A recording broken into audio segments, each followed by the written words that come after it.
Chapter 181. Meeting one's match, the general meets the genius. Chen Fan arrived at the same time as his words. He landed in front of Meng Hao, glaring up coldly at the man named Li. The Li man's expression became somewhat unsightly. He stared at Chen Fan, and his gaze especially seemed to take note of the black flying dagger. "Do you really think you can protect him forever?" he said with a cold snort. His face filled with disdain as he looked at Meng Hao. "He won't amount to anything if all he can do is hide behind others. It seems mid-foundation establishment is the end of the line for him. As long as I'm here, I won't let you touch a hair on my little junior brother's head," said Chen Fan, his voice cool, but hard enough to chop nails and slice iron. Li glared hatefully at Meng Hao, his disdain growing thicker. "If it weren't for your elder brother, I would kill you with the wave of a hand. Let's see how long you can keep hiding." He turned, flicking his sleeve and disappearing into the distance. Meng Hao sighed as he watched the man leave. He had read the man's expression, of course, but could do nothing about it. Exterminating him would be simple, but twice now, Chen Fan had stood in front of him, making it impossible to proceed with battle. Chen Fan looked back at Meng Hao, who gave a wry smile. Chen Fan, of course, misinterpreted Meng Hao's expression. "Don't worry, little junior brother," he said comfortingly. "That Leaf fellow is nothing. With me here, he won't dare to bully you." His expression was one of concern, leaving Meng Hao without a word to say. "Unfortunately, Master went into secluded meditation last month, and it seems he won't emerge for a few more months. I left him a message, though. He'll get it as soon as he comes out. After you and I get back from the Song clan, you can officially join the solitary sword sect. Then that Li guy won't dare to mess with you. Although, in the meantime, you need to be a bit more careful. Well, I'll be here by your side anyway, so it doesn't matter." Chen Fan's concern made Meng Hao feel warm in his heart. "Many thanks, elder brother," he said, clasping hands and bowing. "What's there to thank? Don't be so polite. Come, come. Let's light some candles and chat all night." He laughed heartily as he pulled Meng Hao into the house. Once inside, he slapped his bag of holding to produce 2 jars of alcohol. "Your elder brother doesn't have much to offer here, but when I went to Master S, I grabbed these 2 jars of sword wine. This stuff is pretty good. I've really come to like it over the past few years."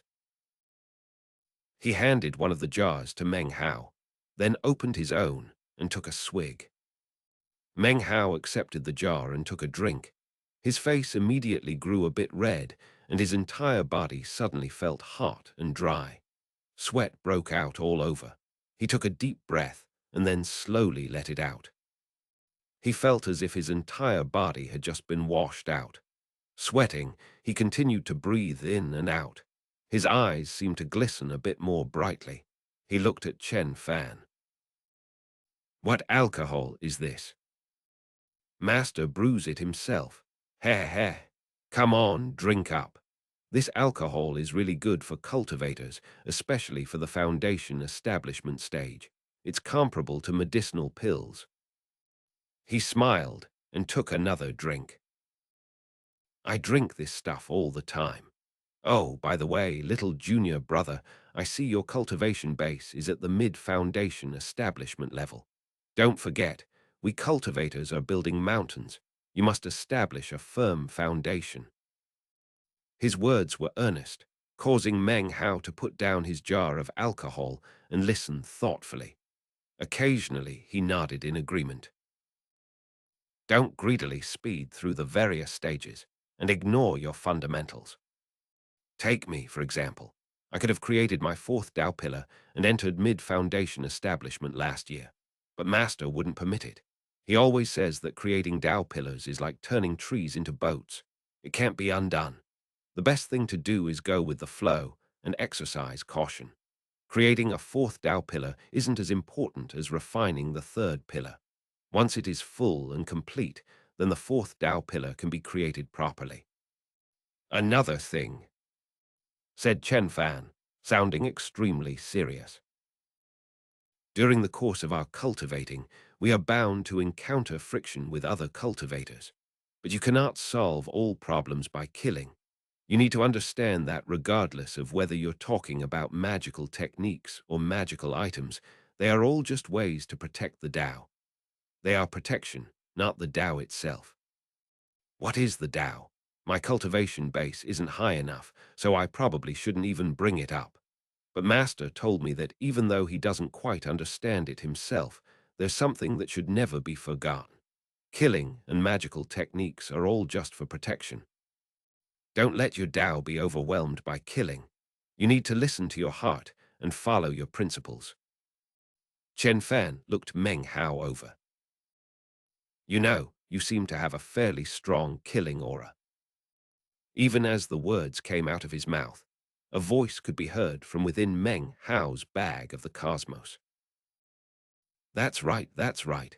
I said this child's killing aura was too strong. You're right. You make a lot of sense. Your words are extremely accurate. The suddenness of the voice's appearance left Chen Fan dumbfounded. Meng Hao's face darkened. Before he could say anything, a flash of colorful light emerged from the bag of the cosmos, which turned into a parrot. It flapped its wings as it flew around the room.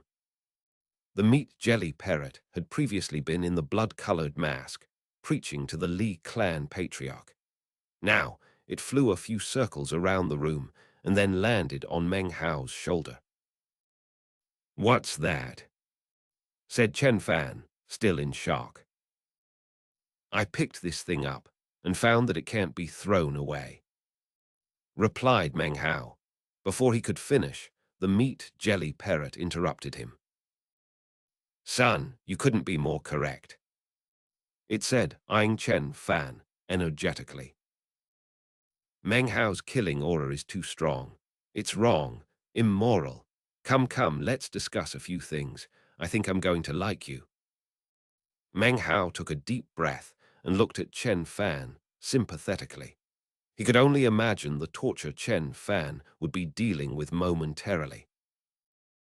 "So you're my littler junior brother's spirit creature," said Chen Fan, looking curiously at the parrot on Meng Hao's shoulder. "Pleased to meet you, sir. I'm happy to discuss anything with you." Seeing the gleam in Chen Fan's eye, Meng Hao sighed to himself. There was really nothing he could do to save him, but Meng Hao couldn't bear to just do nothing. "Elder brother, this bird." "Junior brother, you misspoke," said Chen Fan in a serious tone. "This isn't a bird, it's a parrot, and it can speak. You can see from the look in its eye that it's intelligent. It's a spirit.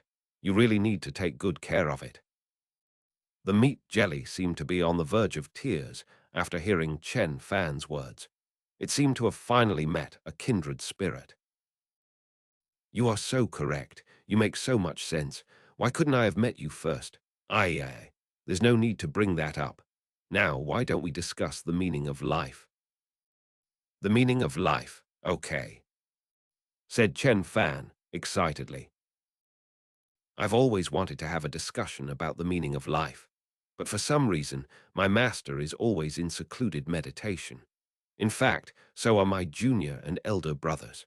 I originally planned to chat with my little junior brother tonight, but if you want to join, please, by all means do." A discussion about the meaning of life needs to be built up too, though. For example, why don't we talk about this morning's weather? Only a truly educated person can discuss the weather. "Ha, the weather. Well, okay.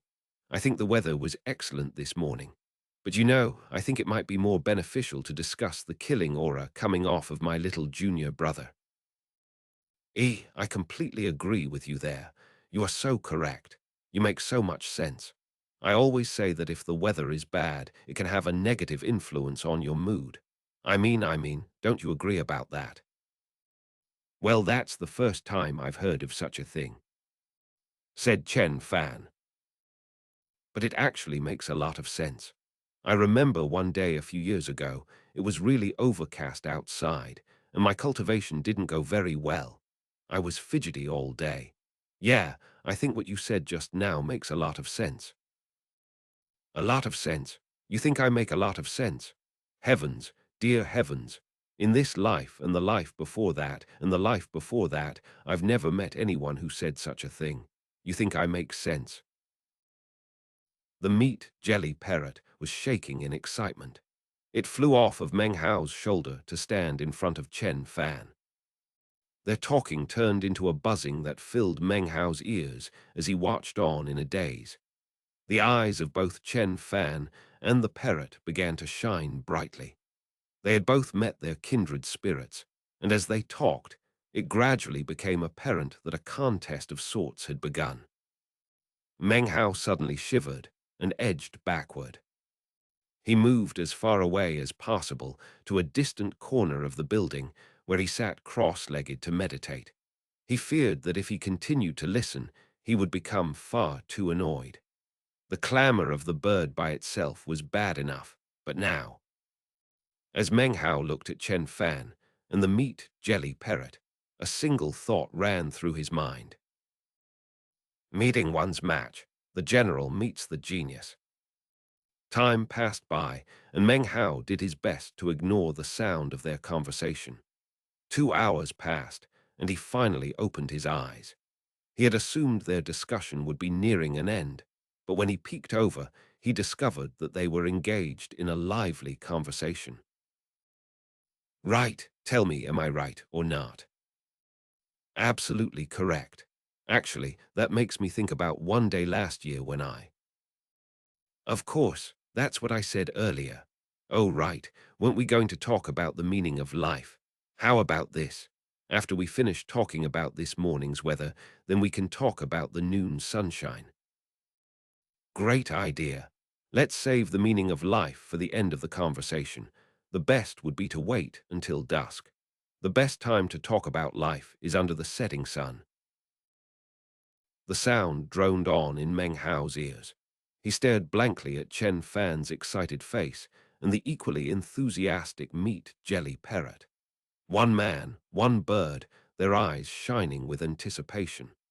It caused Meng Hao to shiver and close his eyes again to meditate, fearful of getting dragged into the discussion. Time slowly passed. This chapter was sponsored by Tijandra Johans, Joshua Jacobs, Aldwin Lalo, Kilmu Arif, and Joseph Apor. Chapter 182.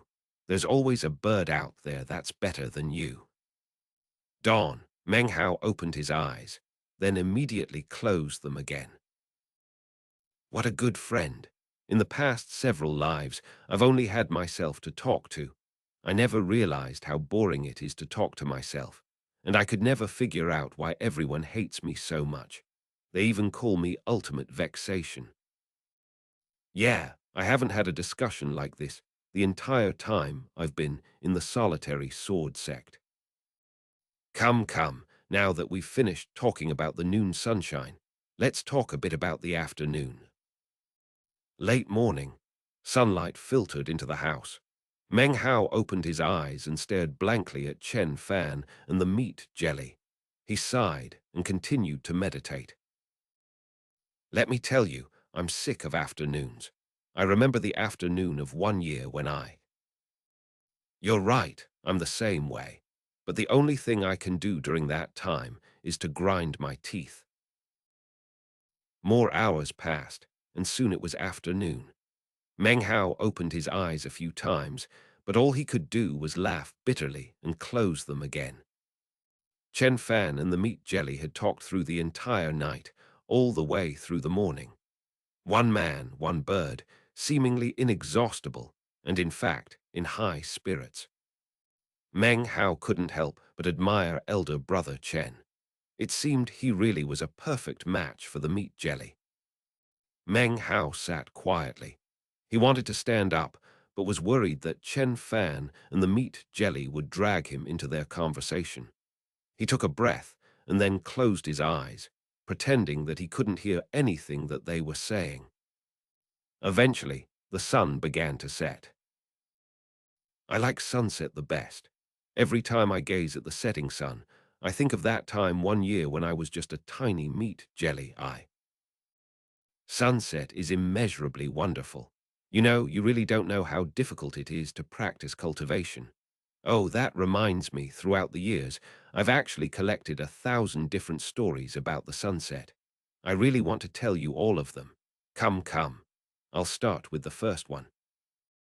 The sun had set, and evening passed. Soon it was night again. One man, one bird, chattering away endlessly for a day and a night. They talked on, seemingly not the least bit tired. When midnight came, it finally seemed that Chen Fan wasn't able to keep going. Why don't we rest a bit? No way, I don't get many chances to have such a lovely discussion. We still haven't talked about the meaning of life yet. Ah, the meaning of life. What a beautiful whatchamacallit flower one. Oh, right, I forgot. Before we talk about the meaning of life, we need to talk about moonlight. Ah, all right. Actually, I have over 3,000 stories about the moonlight. I have some stories too. Actually, I have 10,000. You go first, and then me. Meng Hao was almost on the verge of collapse. His eyes were bloodshot, and he panted as he forced himself to calm down and return to meditation. The night passed slowly. Outside, everything was quiet. But within the room, one man and one bird had reached the pinnacle of their conversation. Early morning light once again made its way into the house. Chen Fan's face was a bit wan, and his eyes were bloodshot. Let's rest a bit. I have some plans today. No way, I'm not finished yet. We still haven't talked about the meaning of life. Now that I'm finished with my 10,000 stories about the moonlight, we can continue our discussion. Morning passed, and soon it was noontime, then another sunset. Chen Fan's expression was dull as he stared at the parrot and its unceasing torrent of words. A look of admiration slowly grew in his eyes. Now that we have built up the conversation properly, we can finally discuss the meaning of life. It's dark outside. I just realized that when we talked about sunset, there were 30,000 stories I forgot to mention. That won't do. I don't get chances like this very often. I need to tell you those stories. The meat jelly cleared its throat a few times, and then began speaking again. A few hours passed, until finally Chen Fan's patience and long-windedness were run out. I really do have some plans, said Chen Fan, standing up suddenly. His body swayed back and forth a bit, and then he took a few steps back, his face drained of blood. Meng Hao opened his eyes and looked admiringly at Chen Fan. He had just chatted non-stop for 2 days and 2 nights. Little junior brother, I actually have some plans, so I'm going to take off. I'll come back for you in a few days. His face was pale and he looked dizzy. As of now, he didn't look at the meat jelly with admiration, but rather fear.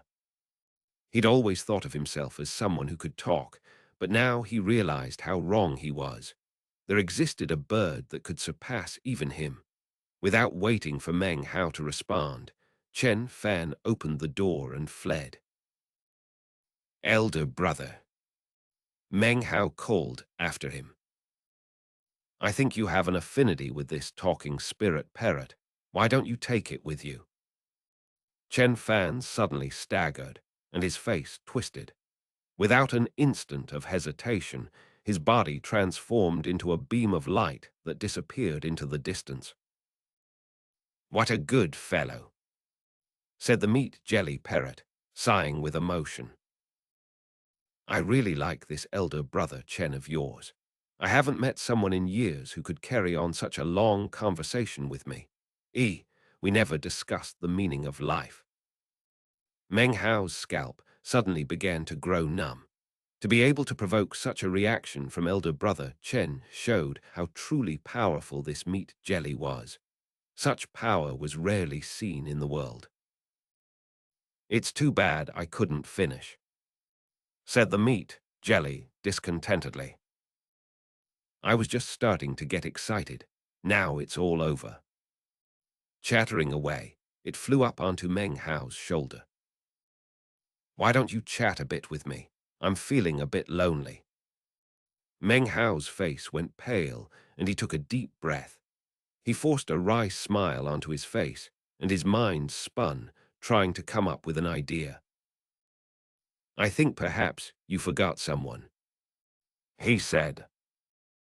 Who did I forget? How could I forget somebody?" Given a chance to have a conversation, the meat jelly would definitely seize it immediately. "You forgot about the old man in the mask," said Meng Hao hurriedly. "You still haven't turned him back from the path of wickedness." Right. That old man isn't too bad, actually. But you're right. I need to go have a talk with him."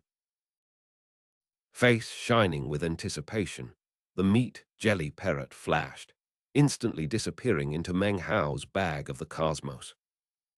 Meng Hao could just barely hear the sound of the Li clan patriarch's sad, shrill cry when the meat jelly entered the mask. He had never heard such a cry come from the man before. Meng Hao let out a long sigh and sat down on the ground, laughing bitterly. He looked at the moonlight outside and sighed again, wondering about what his life would be like in the coming days. Having the meat jelly with him constantly was a frightening thought. There must be a way to control it, that damned meat jelly. Meng Hao gritted his teeth, and his eyes glittered brightly. Its old enemy, the copper mirror, the parrot. His eyes glittered even more brightly when he thought about reaching core formation. His anticipation soared to new heights. 3 days flashed by, during which time Chen Fan never returned. Obviously, he was so frightened of Meng Hao's meat jelly that he didn't dare to come back. If he did, the meat jelly parrot might draw him into another conversation.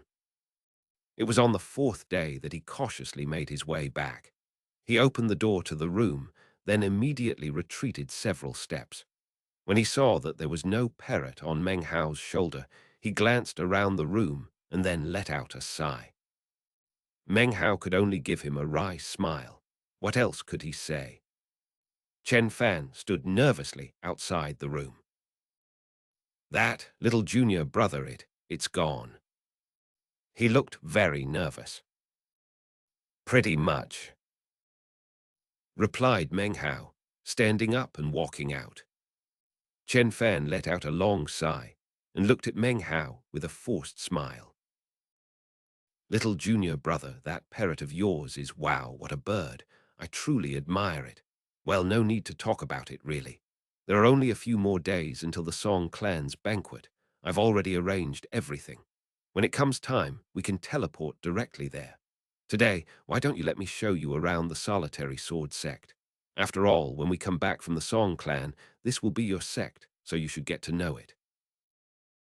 He grabbed Meng Hao's sleeve and pulled him out to the courtyard. Meng Hao's expression was the same as ever, but in his mind appeared an image of the map of the southern domain. The Song clan was located relatively close to the Violet Fate sect. As for the solitary sword sect, Meng Hao thought about it a lot during the past days and had finally reached a conclusion. He decided that he would not take advantage of Chen Fan's offer to join the solitary sword sect. He still wanted to figure out some way to disguise himself and join the Violet Fate sect. He would learn Violet Chi from the East as well as alchemy, and he would also figure out a way to get Grandmaster Pill Demon to dispel his poison. As for the solitary sword sect, Meng Hao didn't believe that Chen Fan's master would be able to help him get rid of the poison. He needed the help of someone, not of the nascent soul stage, but the spirit-severing stage. Meng Hao was certain of this. However, Chen Fan was so warm and welcoming, he didn't feel it was appropriate to tell him directly. Regarding the Song clan, Meng Hao very much wanted to go see it. However, because of his concerns regarding the Black Civ sect, he was still hesitating. I need to figure out a way to get in touch with Han Bei, he thought. She should be able to tell me what ended up happening with the Black Civ sect. He rubbed his bag of holding, and a cold smile touched his lips. There inside was a piece of jade which he could use to keep Han Bei in her place. He followed Chen Fan around the solitary sword sect. Buildings lined the meandering paths, and streams flowed here and there. The whole place looked both imposing and tasteful. The two of them chatted as they walked, and soon it was noontime. Eventually, they reached a large circular structure which was filled with hundreds of energetic solitary sword sect disciples. This is the battle arena, explained Chen Fan, where solitary sword sect disciples can fight each other. You can injure, but not kill. There are strict punishments for anyone who breaks the rules.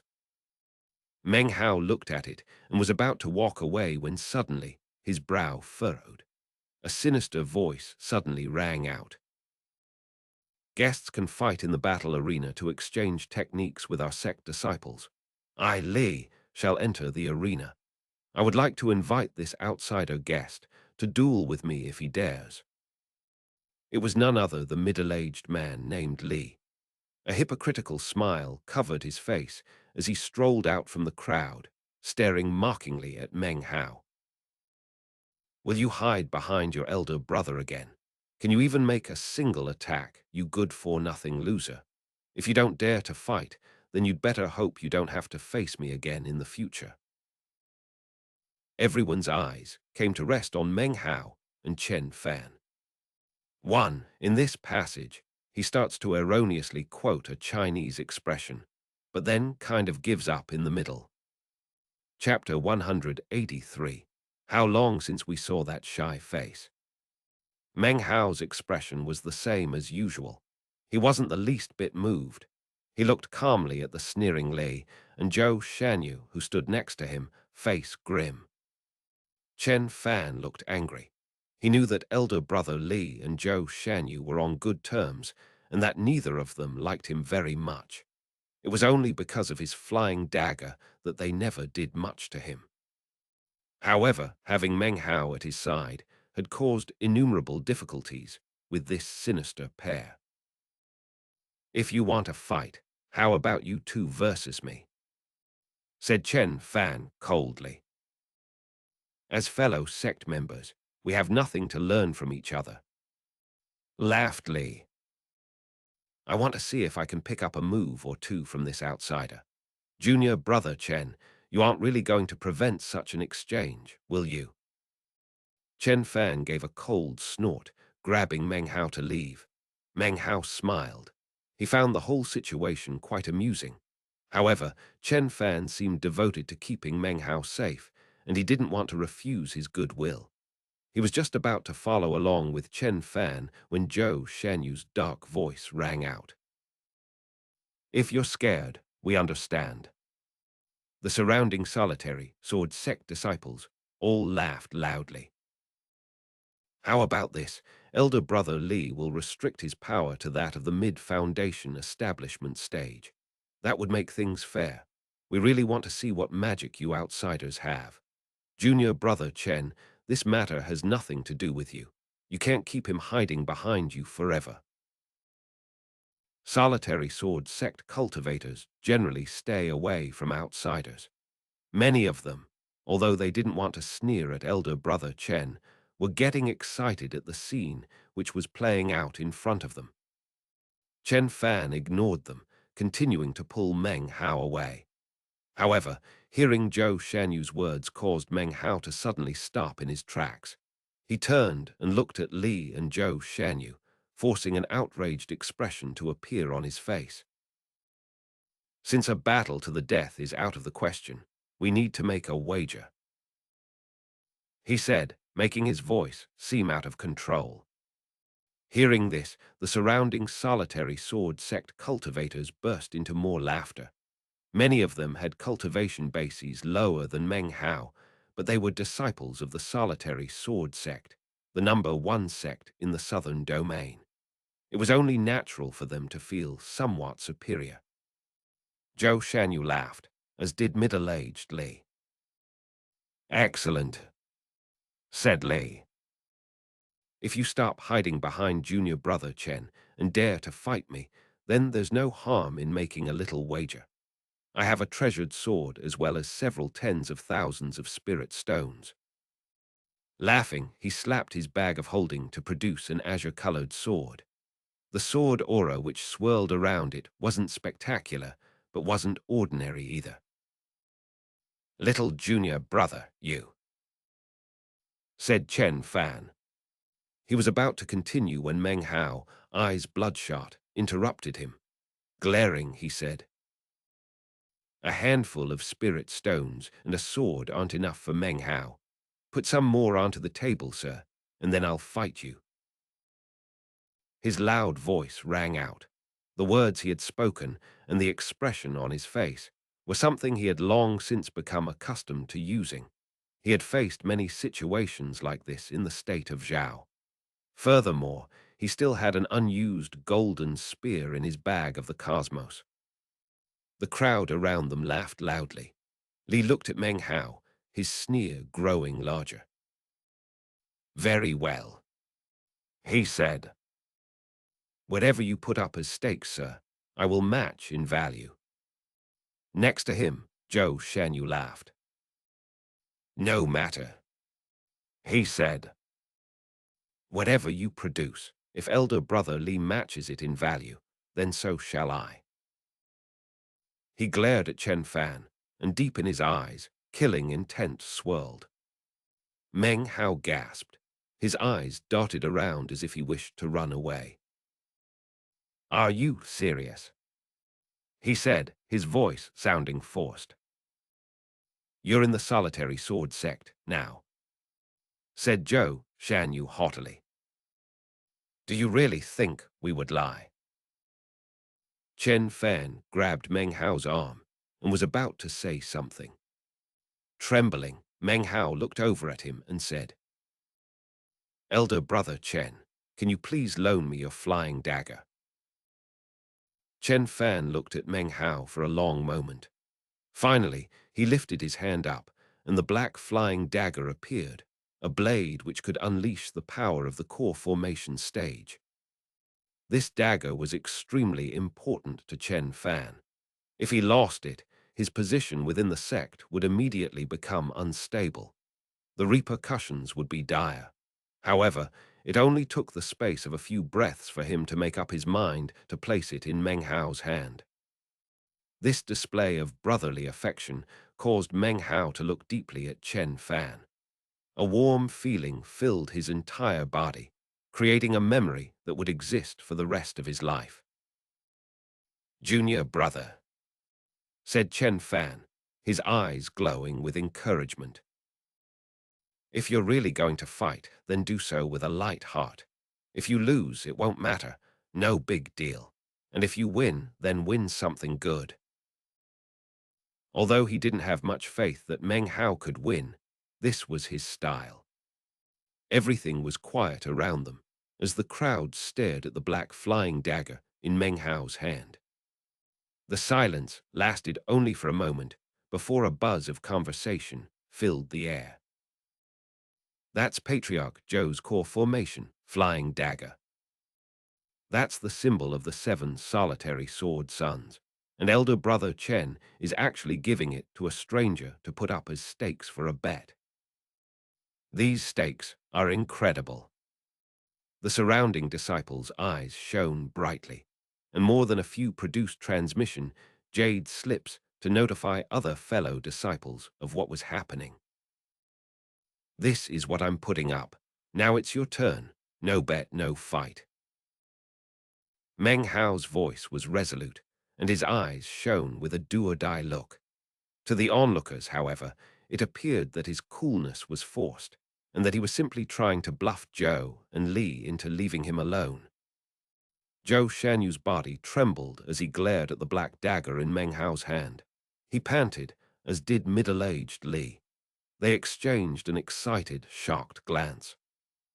They had never imagined that Chen Fan would actually take out the flying dagger and give it to his junior brother to put up as stakes in the bet. If you don't have anything to bet, then you can't blame me for not participating, repeated Meng Hao, preparing to hand the flying dagger back to elder brother Chen. Zhou Shanyu obviously couldn't allow this to happen. His hand shot up, and he ripped open the top of his robe to reveal a jade pendant hanging around his neck. This is a life-saving jade forged by my father himself with blood from his cultivation base. It has no attack power, but it can stand up against an attack from the nascent soul stage. If you win, then it's yours. I'll even give you some of my cultivation base blood to use to refine it. I, Joe, never go back on my word. His tone of voice could chop nails and slice iron. As they rang out, Chen Fan, along with the rest of the onlookers, gasped. Chen Fan stared at the life-saving jade. It was a treasure his master had bestowed upon his son to protect him. In terms of value, it definitely exceeded his flying dagger. Meng Hao put on a look of complete shock. He began to breathe heavily, causing Zhou Shanyu to laugh coldly, his eyes shining coldly. In a seemingly forced voice, Meng Hao said, "That's not enough. You just said that both of you would match the value of whatever I put up." Hearing this, middle-aged Li laughed heartily. He glared coldly at Meng Hao and then gave pale-faced Chen Fan a sinister look. At the moment, he was convinced of what to do. He knew Chen Fan and Chen Fan's personality. He wouldn't do anything devious, so clearly his expression revealed his true feelings. I, Li, don't have any precious treasures like junior brother Joe. However, I do have some spirit stones saved up. Fellow disciples, if you are able to loan me some spirit stones, it will be to your benefit. I will pay them back with an additional 1 stone for every 100 you give. He laughed again, watching as the hundreds of surrounding cultivators saluted him respectfully. A few of them flew over to him, and then more and more. No problem, elder brother Li. Of course we can help you. Ha ha ha, I don't have a lot of spirit stones, just a few thousand, my savings from the past few years. If you need them, elder brother Li, then they're yours. Don't worry, elder brother Li. We can definitely help you out. The voices of hundreds of cultivators filled the air. All of them produced spirit stones, in amounts ranging from hundreds to thousands. Soon, they had been piled together into a group of several tens of thousands of spirit stones. These spirit stones can't compare in value to junior brother Joe's precious treasure. Fine, fine. I won't try to take advantage of you. I have some magical items in my bag of holding that are worth tens of thousands of spirit stones. In total, their value is roughly 500,000. He flicked his sleeve and then shot into the air, transforming into a beam of light which shot toward the battle arena. Amidst the excited cries of the surrounding cultivators, he landed in the middle of the arena and turned to stare at Meng Hao. Chen Fan looked at Meng Hao with a forced smile. He was just about to give some advice when Meng Hao put the flying dagger on the ground and then flew up in the air toward the battle arena. No one made a move to stop him. As he entered, the surrounding cultivators craned their necks to watch. Middle-aged Li stood there arrogantly. He pressed his finger down onto the space between his eyebrows. Immediately, his cultivation base sank down from the late foundation establishment stage to the mid-foundation establishment stage, as if he had 6 Tao pillars. Li is not the sort of person who would bully you, he said, sticking his jaw out. So I'll only use the power of the mid-foundation establishment stage. Under no circumstances will I use the power of late foundation establishment. Actually, there's no need for that, murmured Meng Hao. He stood there in the battle arena, his expression very different than before. There was nothing fake about his expression now. He smiled, and within the smile was happiness as well as a bit of shyness. The people here weren't familiar with this shyness, but the people from the Violet Fate sect who had traded with him years before in the state of Zhao would know it well. It would cause their scalps to grow numb if they saw it. They would think themselves to be in some kind of nightmare and would most likely fly into a violent rage. In a bit, you'll have to eat your words, said Meng Hao shyly. He looked just like the young scholar that had stood there on Mount Daching years ago. He seemed a little embarrassed as he took a step forward. Chapter 184. 7 Exterminations. This man named Li had no way to know how famous Meng Hao was in the state of Zhao, nor about the iron spear which was still located within the Violet Fate sect. Meng Hao's body flickered as he shot toward Li. He lifted his right hand and flashed an incantation sign. Immediately, a flame dragon roared out. It wasn't very large, only about 30 meters long, and its color was not normal. Instead of being the color of fire, it was dark and had 2 flapping wings. This was obviously a flying rain dragon. Power from Meng Hao's cultivation base was congealed inside of it, and not a drop seeped out.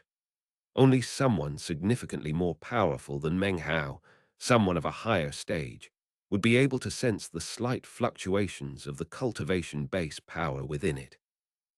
From the look of it, it really did seem to be something that would be produced by the power of mid-foundation establishment, or perhaps even inferior to that. Sneers filled the faces of the cultivators outside the battle arena. They were clearly very amused by the whole scene. Chen Fan groaned inwardly. He didn't say anything, but his eyes were dull as he thought, not about his flying dagger, but the fact that this was a battle arena, and there was no way to tell what deadly moves Li might use. Zhou Shanyu watched on, a smile covering his face. He looked exceedingly pleased. He had never liked Chen Fan, not from the very beginning when his father had brought him back to the solitary sword sect. He felt that his father treated him far too well for the outsider that he was. As for the flying dagger that had been given to Chen Fan, Zhou Shanyu thought of it as his own. How could it be given to someone else? And how come he wasn't a member of the current generation of the 7 solitary sword sons? He didn't understand, but also didn't dare to complain to his father. This caused his enmity toward Chen Fan to grow stronger and stronger.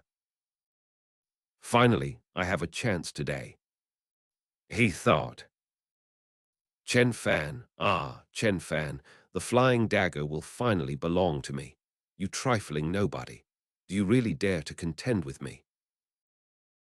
A smile broke out on his face, and he laughed. Back within the battle arena, Li also laughed. A haughty look covered his face as he watched Meng Hao's flame dragon speeding toward him. He sneered. A barbarian cultivator from a backwater sect, he said loftily. You don't deserve to even be here. Your magic is so simple. You really dare to use a trifling flame dragon art. Even being restricted to the mid-foundation establishment stage, I can still kill you with ease. He flicked his sleeve, and the power of his mid-foundation establishment stage boiled out. He raised his hand, and the illusory image of a sun and a moon appeared on either side of his palm. The images of the sun and moon transformed into 2 gleaming sword auras. Li waved his hand, and they shot screaming into the air, straight toward the incoming flame dragon. A cheer rose up from the surrounding cultivators when they saw this. Of course, all of this takes some time to describe, but happened in an instant. The images of the sun and moon swords slammed into the flame dragon, and as they did, for some unknown reason, they began to twist and warp.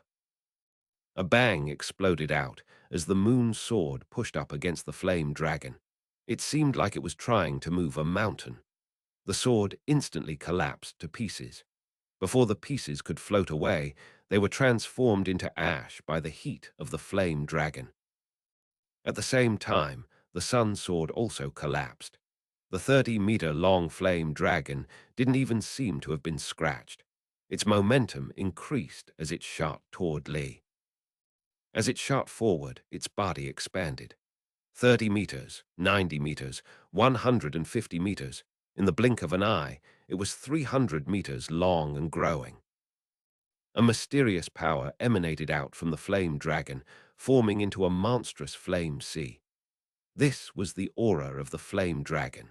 Its massive wings spread out to cover the sky, causing the battle arena to be submerged in flame. All of this occurred too quickly, and middle-aged Li could not possibly have predicted that it would happen. It was the same with Zhou Shanyu, as well as all the surrounding solitary sword sect disciples who watched on with stunned faces. A roaring sound filled the air, and the battle arena shook. The shield covering the battle arena rippled as it held back the power. At the same time as the roaring sounded out, Meng Hao suddenly shot forward, attacking as fast as lightning. Li's face went white and filled with an expression of disbelief. 9 jade slips appeared and floated around him, emanating a protective energy which defended him from the massive power of the flame sea. These 9 jade slips were clearly extraordinary in their protective power. However, Meng Hao continued to shoot toward him like an arrow. In an instant, he slammed into the shield generated by the 9 jade slips. Another boom resonated out, along with a miserable shout. The onlookers watched on, dumbstruck as the flames began to die out. Li spun backward like a kite with its string cut, blood shooting out of his mouth, his eyes filled with shock. He cut a sorry figure. Meng Hao emerged from the flame sea, his face calm. He smiled and still had the shy look on his face. Zhou Shanyu gasped when this happened, and then stared in shock. Chen Fan blinked his eyes, looking at Meng Hao with disbelief. Amidst the silence of the shocked audience, middle-aged Li's body stopped moving. A grim expression appeared on his face, and then he pushed down on his forehead. Suddenly, his body quivered, and then filled with the power of the great circle of foundation establishment. Pseudo-core stage power immediately exploded out from him. This power was far, far beyond what he had exhibited moments ago, his eyes radiating killing intent as he watched Meng Hao striding out from within the flame sea. A haughty look once again filled his face. "You seem qualified to be slain by the true power of my cultivation base." Meng Hao's expression was the same as ever. He smiled shyly, but said nothing. Seeing the smile, Li felt a strong feeling of abhorrence. He shot forward, his hand lifting toward his bag of holding and retrieving a sword. The azure-colored sword spun rapidly above his head, forming the shape of a whale. It sucked in the power of Li's late foundation establishment stage power, whereupon a buzzing sound filled the air. Ghost images of the sword suddenly appeared, 7 of them. The buzz of conversation filled the air. 7 exterminations. Elder brother Li is using a killing move. That's one of the most powerful stances of foundation establishment, a profound magic of the 7 solitary sword sons. Chen Fan's expression twisted. Solitary sword, 7 exterminations. He was about to take a step forward when Zhou Shanyu laughed and stretched out his arm to block the way. "Junior brother Chen, it's prohibited to interfere with matches in the battle arena. You're not going to break sect rules, are you?" As the observing solitary sword sect disciples discussed the proceedings within the battle arena, Li's hair whipped about wildly. He flashed incantation gestures, causing a cyclone to spring up. The cyclone merged with the azure sword, and a roaring sound filled the air. A vicious expression appeared on his face as he waved a finger. The azure sword seemed to split the air as it shot with incredible speed toward Meng Hao. This attack was one of the most powerful moves from a cultivator of the great circle of foundation establishment, as well as one of the most powerful arts of the solitary sword sect. For Li to use it in this situation made it clear that he intended to strike a fatal blow. I plan to use this magic to win a place among the seven sons. Today, I'll christen it with your head. His sinister voice echoed out as the sword screamed forward. The sword and its seven ghost images bore down onto the Meng Hao. A smile appeared in Meng Hao's eyes. In terms of magical techniques, I'm still a bit deficient. He muttered to himself. He suddenly struck his hand forward. Immediately, everything began to shake, and the approaching sword suddenly stopped. Meng Hao then took a step forward and struck his hand out a second time, then a third and a fourth time. Each time he did, he took another step. By the time he reached the fifth strike, he was upon the sword. The ground quaked as the massive image of an illusory hand appeared in front of Meng Hao. It shot toward the sword. 1. At the same time, Meng Hao's spiritual sense burst out. When he was in the early foundation establishment stage, his spiritual sense could shock late foundation establishment cultivators. But now he had an additional Tao pillar, which made him even more powerful. The spiritual sense merged into the giant illusory hand. When the hand slammed into the azure sword, a massive bang rang out. The azure sword shook. One by one, the ghost images surrounding it popped and disappeared. All of this takes some time to describe, but happened in an instant. The ghost images of the swords disintegrated, and then cracks began to cover the surface of the sword itself. The illusory hand passed through the sword, and then continued on toward Li. There was no way for him to dodge it, so it slammed directly into his body. Blood sprayed from his mouth, and he staggered backward, his face pale. Meng Hao's fifth step placed him directly next to the azure sword. He reached up and pushed against it. A cracking noise sounded out, and the sword split completely in half. "You lose, now pay up," said Meng Hao. He flicked his sleeve, sending the two pieces of the azure sword flying away to land at the feet of Li. Li's face was deathly pale, and he coughed up another mouthful of blood. His aura seemed to have weakened. He looked at Meng Hao, a look of disbelief and bitter anguish covering his face. He had lost. Thanks. This chapter was sponsored by Audiobook. 1. In case you forgot the origin of the technique Meng Hao is using, you can check out Chapter 149, Killing Intent, as well as the chapter after that. Chapter 185, Gathering at the Song Clan. Silence reigned outside of the battle arena. Hundreds of solitary sword sect disciples stared at Meng Hao in shock and disbelief. As the seconds ticked by, their eyes filled with intense fear. In the cultivation world, respect is delivered to the powerful. Meng Hao was only at the mid-foundation establishment stage, but the efficiency with which he had vanquished the great circle of late foundation establishment left a deep impression on everyone. Their fear transformed into respect. Respect for Meng Hao. No one said anything. They watched him as he left the battle arena, the shy look still on his face as he walked back to Chen Fan. Chen Fan gaped at him for a long moment, and then a smile broke out on his face and he started to laugh. His laughter shattered the silence, and a hubbub immediately broke out. "Who is that guy?" "He's at the mid-foundation establishment stage, but actually defeated the great circle of foundation establishment. This type of cultivation base, this type of power, he can't be a nobody. He seems almost like a Tao child. The magic he just used seemed somewhat familiar. It was like the Black Civ sect's 19 black cloud strikes. The sound of discussion echoed about. Zhou Shanyu's face was pale as he staggered back a few steps. He tilted his head and stared closely at Meng Hao, the first time he had done so. Previously, he had thought Chen Fan was the one he needed to pay most attention to. His eyes filled with an intense, venomous hatred and rage. "You despicable, shameless bastard. You're a swindler. You obviously know the power of your cultivation base and pretended to be weak. You avoided battle before with the sole purpose of picking this fight.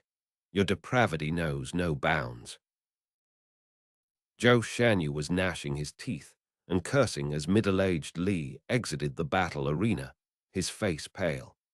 He chuckled bitterly, looking at Meng Hao with complex expression that included hatred and other emotions. He still didn't understand. Clearly, he had been played. He thought he had the situation completely under control, and yet it turned out that his opponent had effortlessly tricked him. Then he thought of the spirit stones he had wagered, which weren't even his. He had borrowed them from surrounding fellow sect members and had to pay back everything with interest. His face grew even more ashen. Meng Hao gave a light cough, his expression bashful. He said, "You were the ones who insisted on the match." Zhou Shanyu trembled. With the flick of a sleeve, he turned to leave, clearly intending to go back on his word and not hand over the jade pendant. Chen Fan gave a cold snort. "Junior brother Zhou," he said coolly. "The stakes of a bet mean nothing, but the prestige of the solitary sword sect is everything. Don't tell me you intend to break your word." Instantly, the eyes of all the surrounding cultivators came to rest on Zhou Shanyu. They were all solitary sword sect disciples. They might not always be able to measure up to others in terms of skill, but the importance of upright conduct had been drilled into them from the moment they joined the sect. One's word could not be broken. Zhou Shanyu felt the eyes of hundreds of his fellow disciples upon him, and his expression flickered. He stamped his foot angrily on the ground. Heart aching, he took off his life-saving jade pendant and threw it toward Meng Hao. He also tossed out a drop of his own blood. He glared at Meng Hao, his eyes filled with fury and disgrace. If he could, he would kill Meng Hao hundreds of times over. Finally, his body turned into a colorful beam that shot off into the distance. Meng Hao coughed lightly again. Such gazes were not unfamiliar to him, and he was actually used to them. His eager gaze next fell upon Li's bag of holding. Inside were the tens upon tens of thousands of spirit stones, which he had put up as stakes in the bet. Pale-faced, Li couldn't help but wonder how he would possibly pay back his fellow sect members. Then he thought about how he owed literally hundreds of people, and his vision grew dim. Without the slightest trace of politeness, Chen Fan walked up and grabbed the bag of holding. Li did nothing to stop him. He could only smile sadly. Chen Fan was just about to turn and walk back when Meng Hao coughed again. "Elder brother, there's also a sword worth tens of thousands of spirit stones." Could Meng Hao really forget that? Considering how much he cared about spirit stones, as well as desire to join a sect, he might be able to forget about other things. But he could never forget matters related to spirit stones. "The sword," Chen Fan said to pale-faced Li, holding his hand out. Face bitter, Li produced the sword. His heart trembled and felt as if it would tear in half. He handed it over to Chen Fan, and from his expression, it looked like he was handing over the love of his life. He glared murderously at Meng Hao, the venom in his eyes growing stronger and stronger. "No shame whatsoever," he said, clenching his jaw. He flicked his sleeve, turned and left. Chen Fan gave a cold snort, and then hurried away with Meng Hao and all the winnings. They returned to his house, their faces covered with smiles. Little junior brother, we won out this time, but next time, he exhorted earnestly. You can't do something like that. That was extremely dangerous, and also, you now have to worry about those two trying to get back at you. Meng Hao nodded, knowing that Chen Fan was simply concerned for him. With a smile, he said, Elder brother, how about I take the spirit stones, and you keep the jade pendant?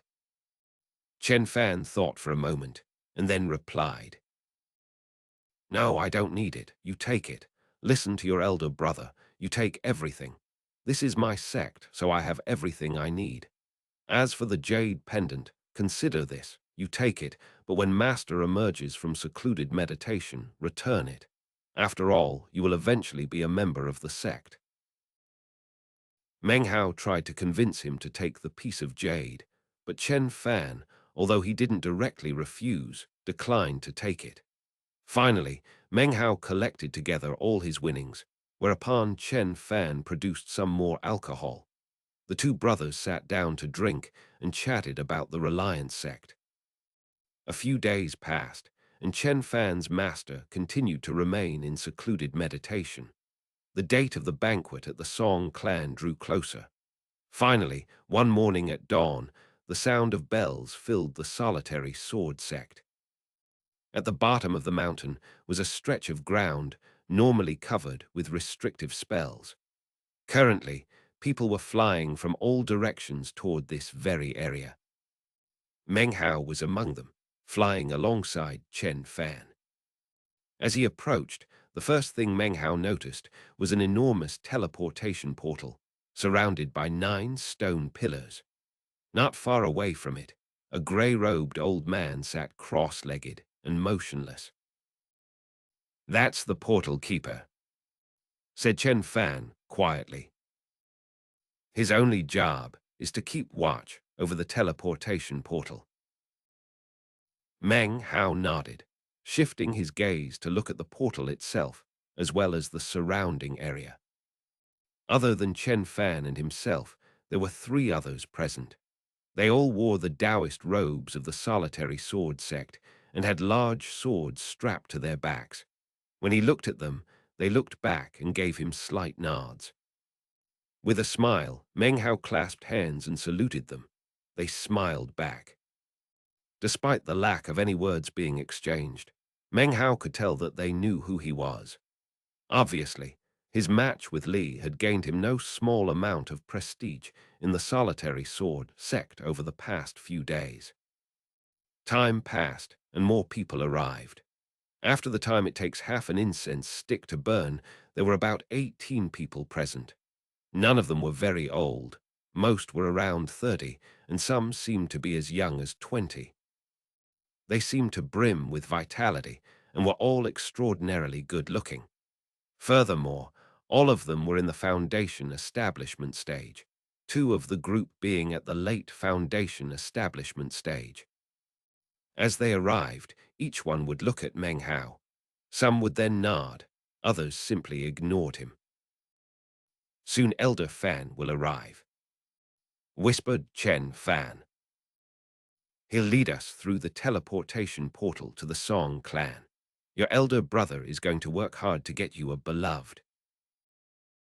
He chuckled, but his expression was very serious.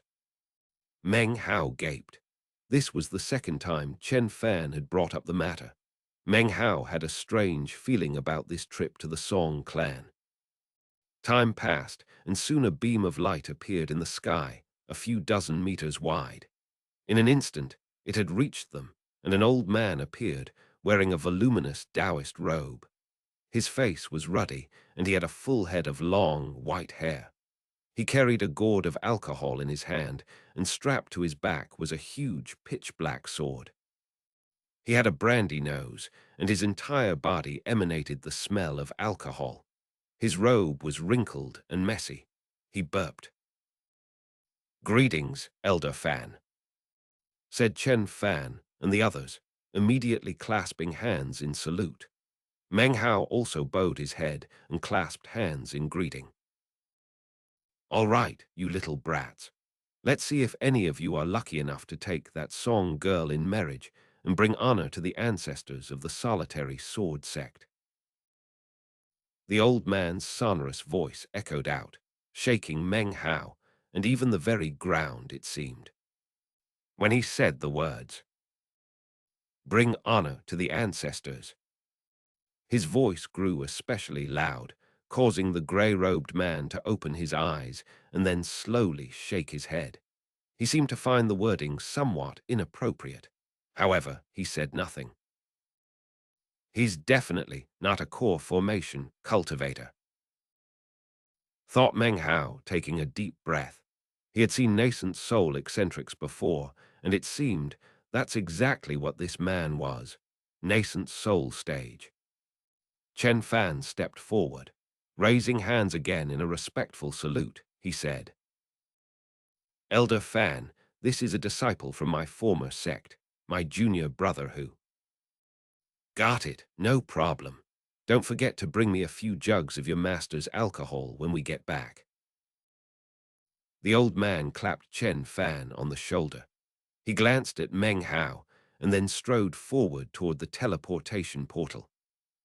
Meng Hao hesitated for a moment and then said, "Elder brother, this trip to the Song clan." Chen Fan hurriedly replied, "The Song clan has an urgent need for a son-in-law, so they've invited the 5 sects and 2 clans to visit. Little junior brother, if you play your cards right, you might have a chance. Whether you join the solitary sword sect or become a member of the Song clan, you will soon have a proper foundation upon which to practice cultivation." He grabbed Meng Hao's sleeve and dragged him toward the teleportation portal. Meng Hao was hesitant for a moment and then made his decision. "The people from the solitary sword sect are here, so I can't try to get the meat jelly to help me change my appearance. This isn't really working out how I want it to. Oh well, once we get to the Song clan, I'll think of an excuse to get away." Chapter 186. Another Encounter with Wang Tengf. The Song clan was one of the 3 great clans of the southern domain and was somewhat isolated in its position. It had a history stretching back tens of thousands of years and was deeply rooted in the society of the southern domain. It existed on the edge of a wide plain which contained some rolling hills, but few mountains. In the southeast of the plain, however, was a mountain range called Neck of Heaven, under which flowed a river. Look down on it from the sky, and it had the appearance of a woman resting her head on her arm. It was quite pretty and charming. The Song clan was situated atop the chain of mountains. It was different from other clans. Its main gate was actually an ancient castle, connected to which was an enormous wall that snaked throughout the various surrounding mountains, creating a very spectacular sight. As for the castle of the capital city, it was pitch black and had the appearance of an enormous wild beast, filled with indescribable ferocity. Anyone who saw it for the first time would be left with the impression that the Song clan was not to be provoked. The capital city was surrounded by 81 smaller cities, which were constructed according to the rise and fall of the mountains. Each city was densely populated by clan members. In the sky above the Song clan was an enormous rotating sun and moon. When it was pitch black in the outside world, the sun blazed in the Song clan. When it was bright and sunny outside, the moon shone in the Song clan. This sun and moon was a precious treasure of the Song clan. Every great sect and clan possessed some valuable treasure. Only in this way could their continued status and glory be maintained. For example, the Black Civ sect had their incense burner, and the Solitary Sword sect its enormous sword. They were all precious treasures. As for the Song clan, the sun and moon which hung in their sky enveloped the entire clan, transforming it into a different world than what existed outside. It was likely because of this treasure that for so many years, the Song clan had not experienced any friction with outside sects and clans, and held such a lofty position. They did not provoke others, and others did not dare to provoke them. The Song clan was not as powerful as the solitary sword sect, nor as mysterious of the blood demon sect. It was not as extravagant as the violet fate sect, nor did they have a vast array of magics like the golden frost sect. They were not as erudite as the black sieve sect, either. Amongst the three great clans, the Song clan maintained the lowest profile. Their Dao children did not perform sensational acts, nor did the clans struggle for glory. They were relatively quiet. What they did have, though, was information, collected over many, many years. They did not provoke others, and others did not dare to provoke them. The mountains they occupied left others with a profound impression. If incredible change rocked the southern domain in the future, other sects and clans might very well collapse. The one organization that was most likely to remain was the Song clan. The degree of their inconspicuousness was such that people knew almost nothing about them. This, in turn, created a sense of fear and terror. In the past few hundred years, the only person to venture out of the Song clan was eccentric Song One, who everyone in the southern domain knew about. He had an odd personality and enjoyed the collection of wild beasts. His occasional excursions gave him plenty of opportunities to interact with other sects and clans. At this moment, within the Song clan capital city, dazzling lights flickered, and people bustled about preparing for an ancient tradition of the Song clan. Women of the Song clan were not permitted to marry outsiders. Instead, a husband would be sought from the outside, who would then marry into the family. Upon marriage, the new son-in-law would then become a conclave cultivator of the Song clan. Throughout the years, many sects had desired to infiltrate the Song clan. However, because of their strange and ancient marriage custom, those sects had long since vanished. The Song clan, however, still remained. Of course, there were problems with the arrangement. Songjia too stood quietly at the window looking out. The outside world was awash with sunlight, but inside the Song clan, the sky was dark. Wind blew against her face, lifting up her hair and revealing her spectacular beauty. Right now, she wore a sad look and seemed to be apprehensive. Her apprehension was because of her fate as a woman of the Song clan. She felt melancholy for the same reason. There was nothing she could do to resist. It was useless to struggle. The Song clan's rules had been laid down by the ancestors and could not be changed. The soft voice of a woman could be heard from behind her. We're different from the other sects and clans. As a girl of the Song clan, it's impossible to maintain your purity forever. You can't change that, nor can I. The voice belonged to a middle-aged woman who gazed affectionately at Song Jia. Song Jia didn't reply.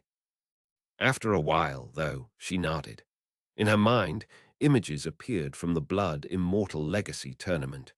She remembered looking on helplessly as her blood phoenix died. She could only watch through tear-filled eyes as it faded away. Perhaps it's just my fate.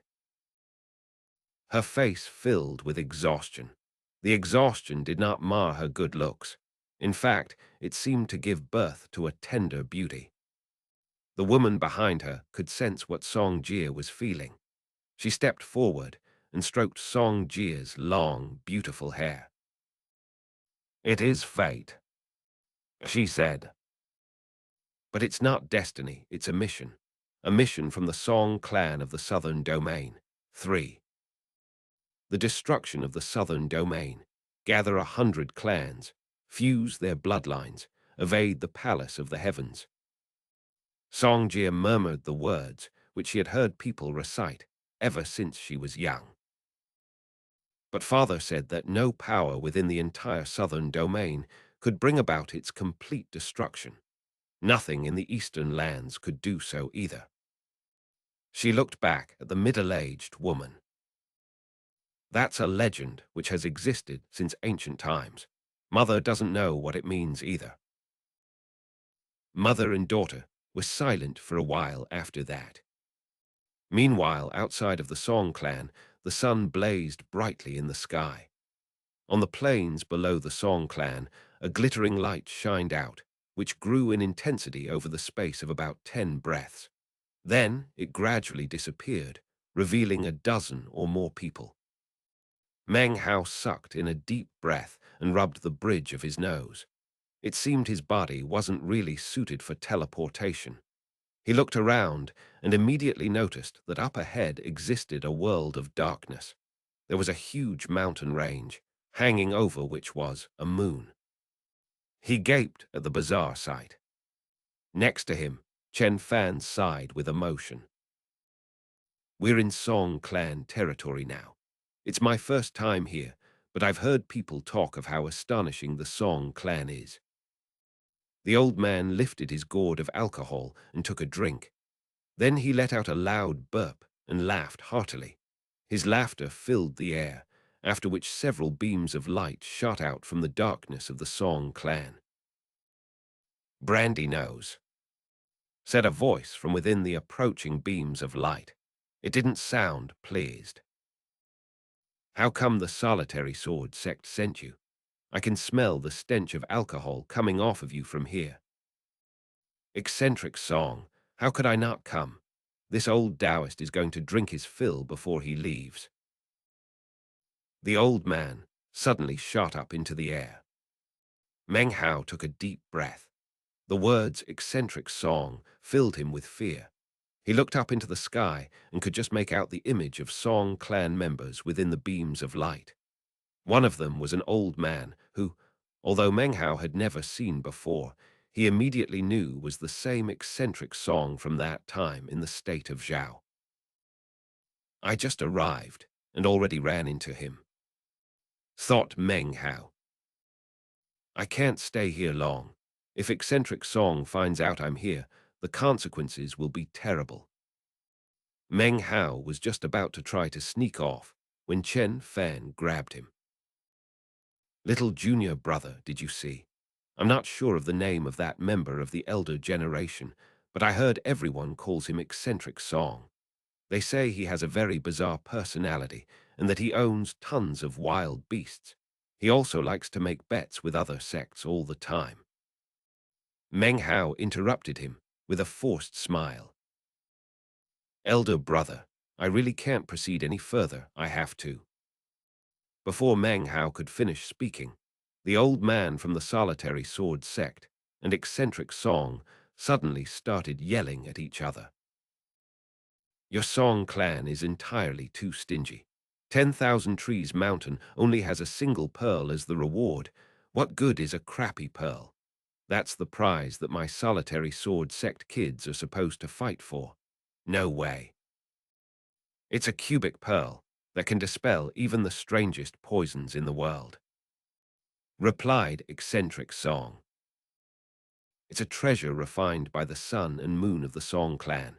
It can only be given as a gift to a son-in-law of the Song clan. Even if you wanted it, you couldn't have it. Besides, what treasures could possibly compare to a girl of the Song clan? Your granny.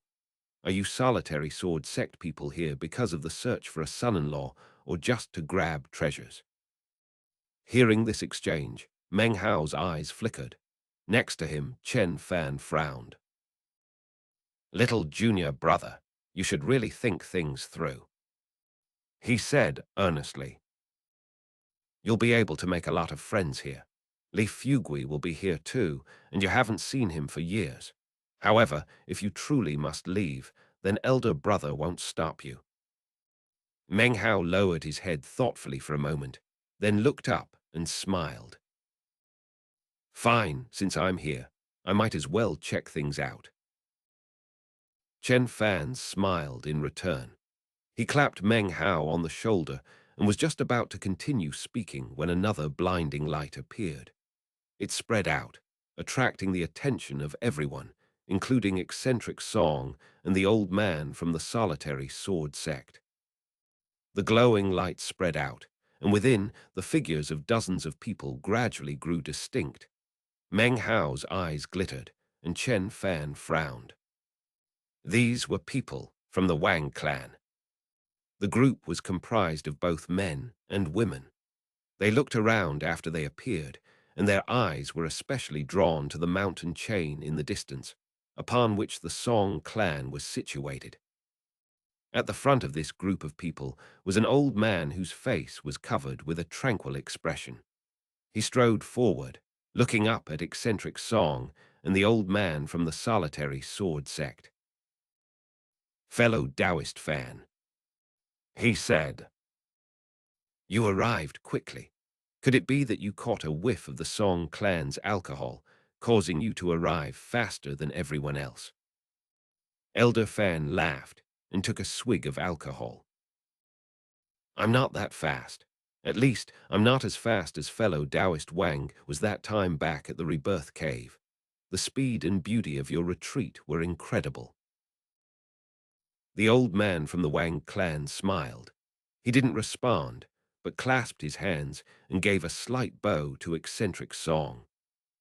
Behind him were various members of the Wang clan, including Wang Tengfei, for he wore a white robe, along with a cold expression and a slight, grim frown. It seemed as if he were thinking about something important. His features were handsome, his disposition perfect. Everything melded together to give him an air of flawlessness. Standing next to him was Wang Zifen V. His expression was proud and aloof as he gazed at the Song clan mountains. Then his gaze shifted to the group from the solitary sword sect. He frowned when he caught sight of Meng Hao. "He looks a bit familiar." His gaze passed by before he could recall who Meng Hao was. However, it was at this moment that Wang Tengfei's surprised eyes fell onto Meng Hao. A look of disbelief appeared. Meng Hao looked back at him. They were in different groups of people, hundreds of meters away from each other, and yet their gazes locked. Just like they had years ago in the Reliance sect. One eccentric Song was the guy with the treasure mountain which Meng Hao looted to death. If you want a refresher on that, check out Chapter 48, Eccentric Song and Wu Dinkyu and subsequent chapters. 2. Song Jia was one of the other competitors in the Blood Immortal Legacy tournament. Her last appearance was in Chapter 130, The Perfect Foundation. 3. This part contains a play on words of sorts in Chinese. The characters for fate, destiny, and mission are Chinese letter, Chinese letter, Chinese letter, and Chinese letter, Chinese letter, respectively. As you can see, they all share the same component, the character Chinese letter, which can have different meanings depending on the context or the other characters it's paired with. 4. If you want a quick refresher on some key events regarding Wang Tengfei, you can check out Chapter 24. Who was it? Chapter 32. This finger brought me humiliation today, I cripple it. Chapter 33. Is this sword yours too? 5. Wang Zifen is Wang Tengfei's Dao protector, who almost killed Meng Hao. He was introduced in Chapter 35, I'm Not Willing, and also appeared in Chapter 119, The Legacy Shocks the Southern Domain. Chapter 187, Good Old Fatty. Meng Hao thought Wang Tengfei, his eyes instantly shining with a mysterious glow. He felt a sudden stab of pain from the index finger of his right hand. The finger was pitch black, and inside, a pulsating black aura could be seen. Seeing Meng Hao here was not something Wang Tengfei had ever imagined would happen. Many years had passed, but he recognized him immediately. This was that damned cultivator from the state of Zhao who had stolen away his legacy and wrecked all of his meticulously laid plans. As soon as he saw Meng Hao, Wang Tengfei's breath quickened. He had assumed that Meng Hao disappeared along with the state of Zhao. How could he have predicted that he would suddenly appear here? Furthermore, he was in a group from the solitary sword sect. Many thoughts ran through his head during the space of a few breaths. Then he recovered his composure and looked away.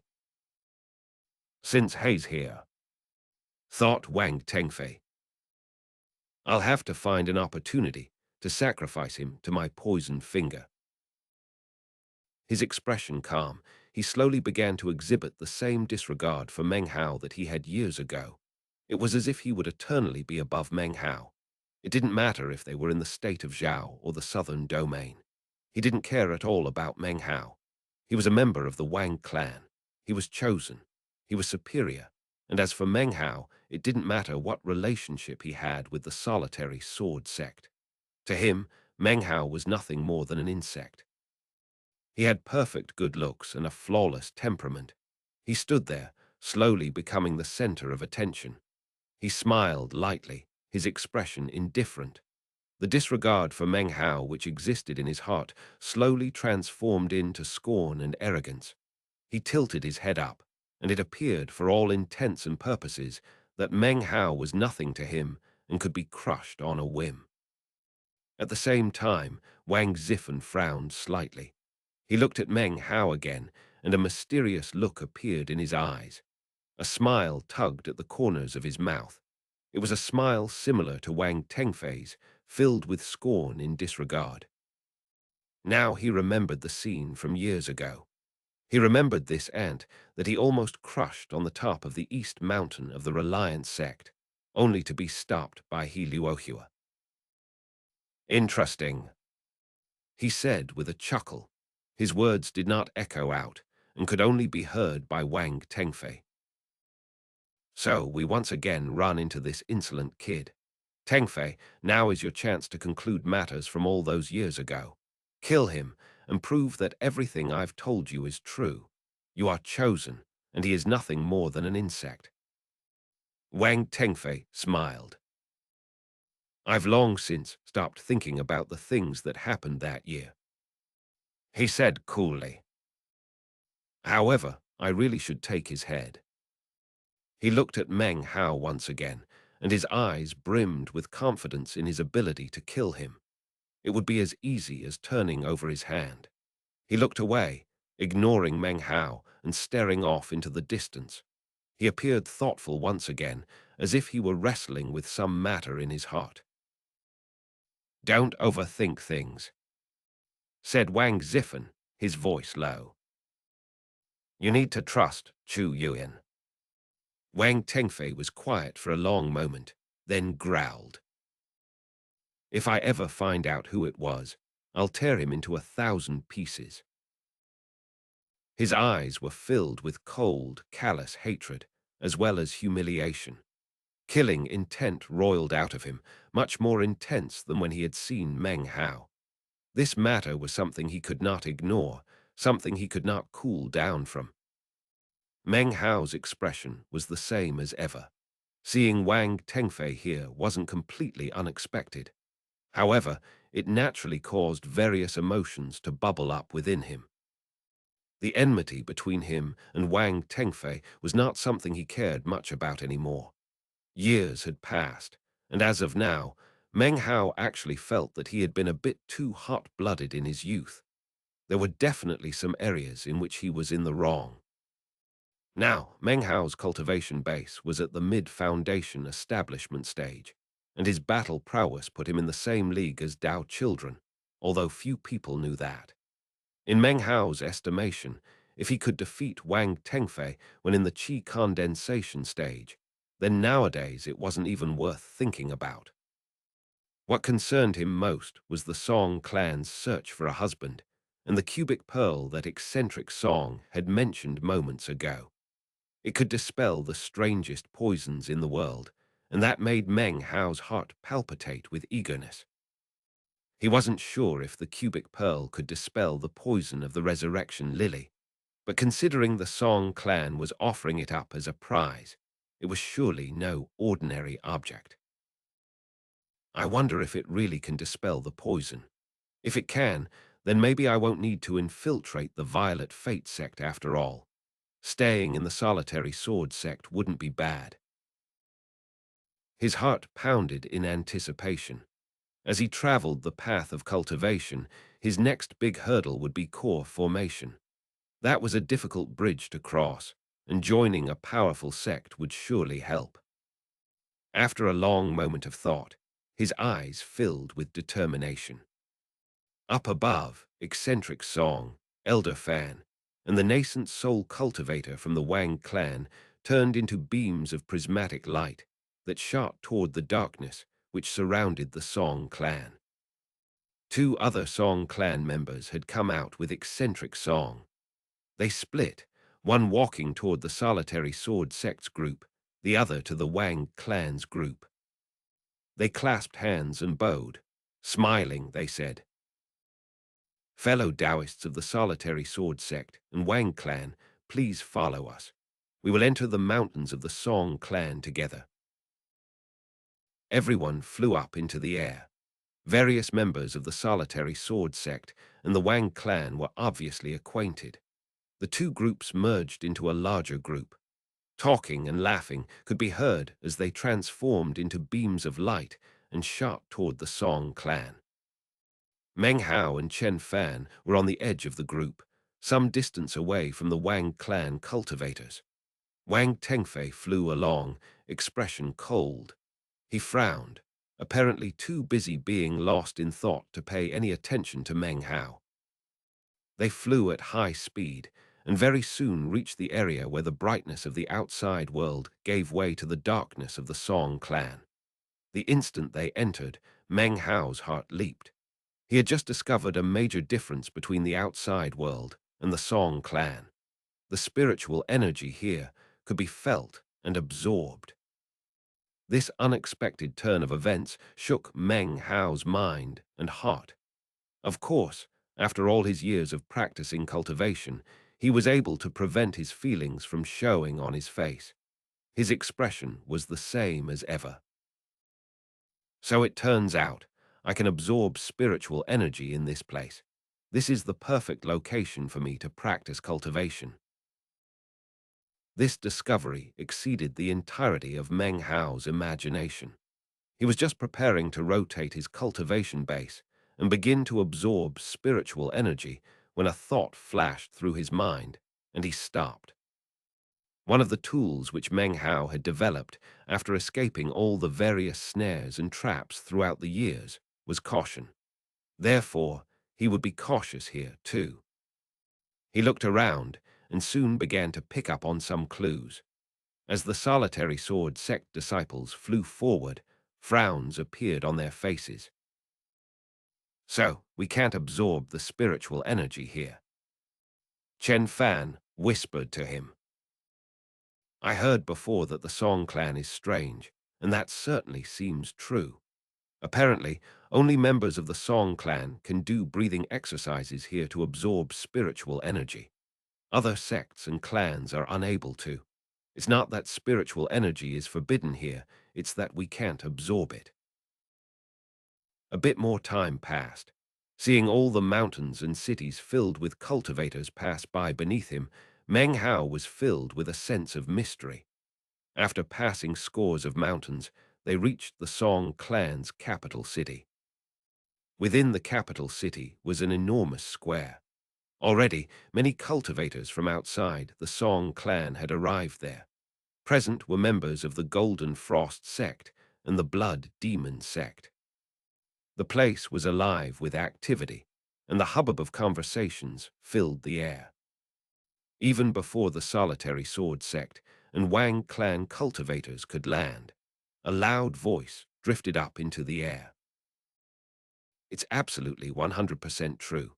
I, Zhou Daewan, saw everything with my own eyes. That day, Chu Yuyan wasn't wearing proper clothing. She was wearing a man's garment.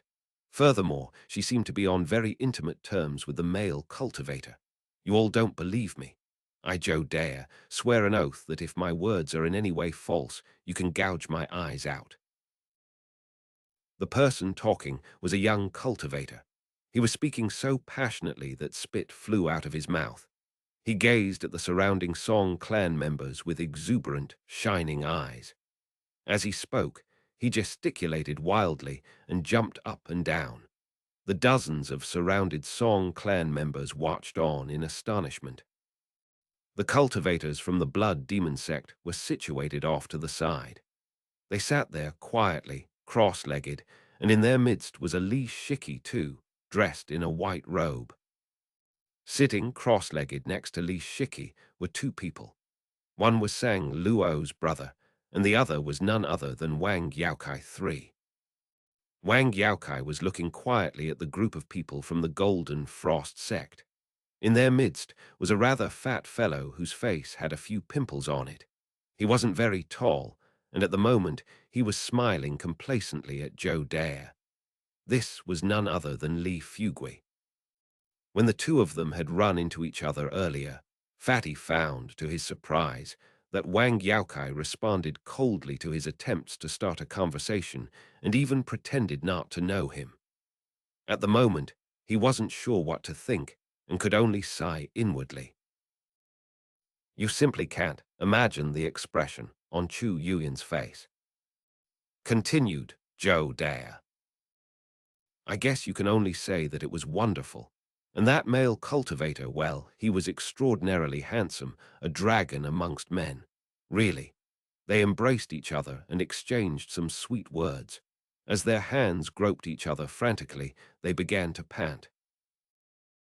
As he spoke, Zhou Dare got more excited.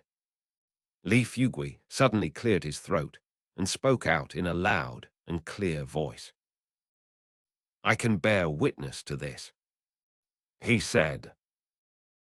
As I was also present, at first I planned to go give them a piece of my mind. As all of you fellow Taoists are well aware, fellow Taoist Chu Yuyan is the beloved of fellow Taoist Wang Tengfei. And of course, fellow Taoist Wang Tengfei and I are the closest of friends. Therefore, when I saw what was happening, I wanted to speak my mind. However, you have no way to know how the two of them looked. It was clear that the feelings between them were true love. As his voice rang out, the faces of the Song clan members all filled with strange expressions. They knew Fatty, of course. He was a member of the Golden Frost sect that no one dared to provoke. He was a treasure of the sect, and as such, his level of seniority was extremely high. Anyone who offended him would arouse the wrath of the entire Golden Frost sect. To do so would be similar to rubbing a cat's hair backward. This was because the Golden Frost sect had 18 bloodline legacies. By combining their power, the sect could wield the power of a great Tao reserve spell. According to the rumors, the power of this spell was so incredible that it could slay immortals. However, for many years, the sect only possessed 17 of the bloodlines. The last one had disappeared, and no matter how hard the Golden Frost sect searched, it could not be found. There was no one who the legacy could be passed on to. Therefore, for many years, the ultimate power of the Golden Frost sect's spell could not be unleashed. However, it turned out Li Fugui was perfectly suited to accept the legacy. Therefore, he was treated as a treasure of the sect. Usually, the sect priest would treat him very amiably and was very protective of him. You could essentially say that the entire sect was at his beck and call. Furthermore, Fatty didn't like to practice cultivation, nor did he want an assigned Tao protector. So to protect him, whenever he went out, a large group of Golden Frost sect disciples would accompany him. The sect was extremely worried that something might happen to him. The most extreme thing that had happened was that once after someone provoked Li Fugui, the sect priest personally slaughtered an entire sect.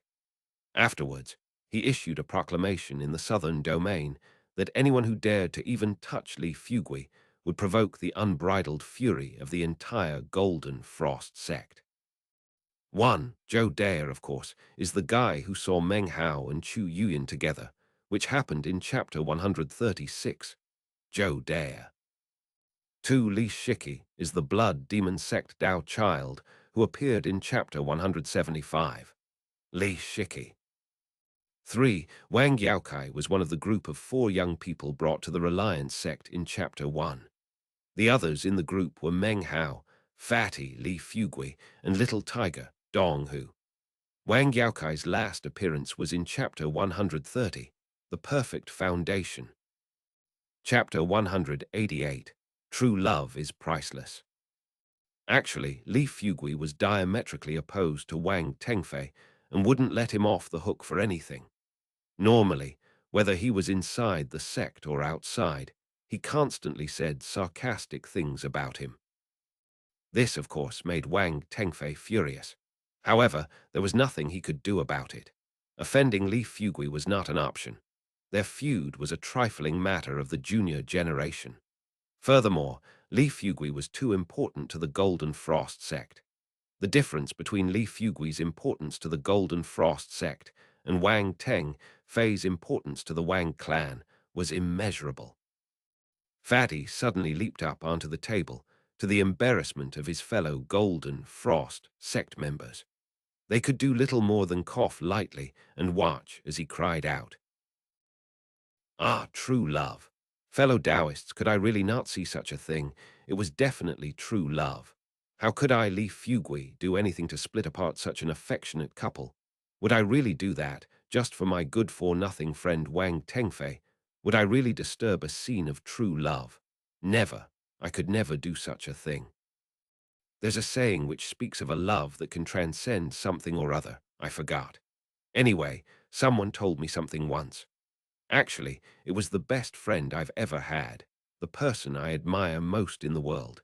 He told me that love is the most valuable thing in the world, worth more than even millions of spirit stones." As he spoke, his mouthful of extraordinarily large teeth became visible.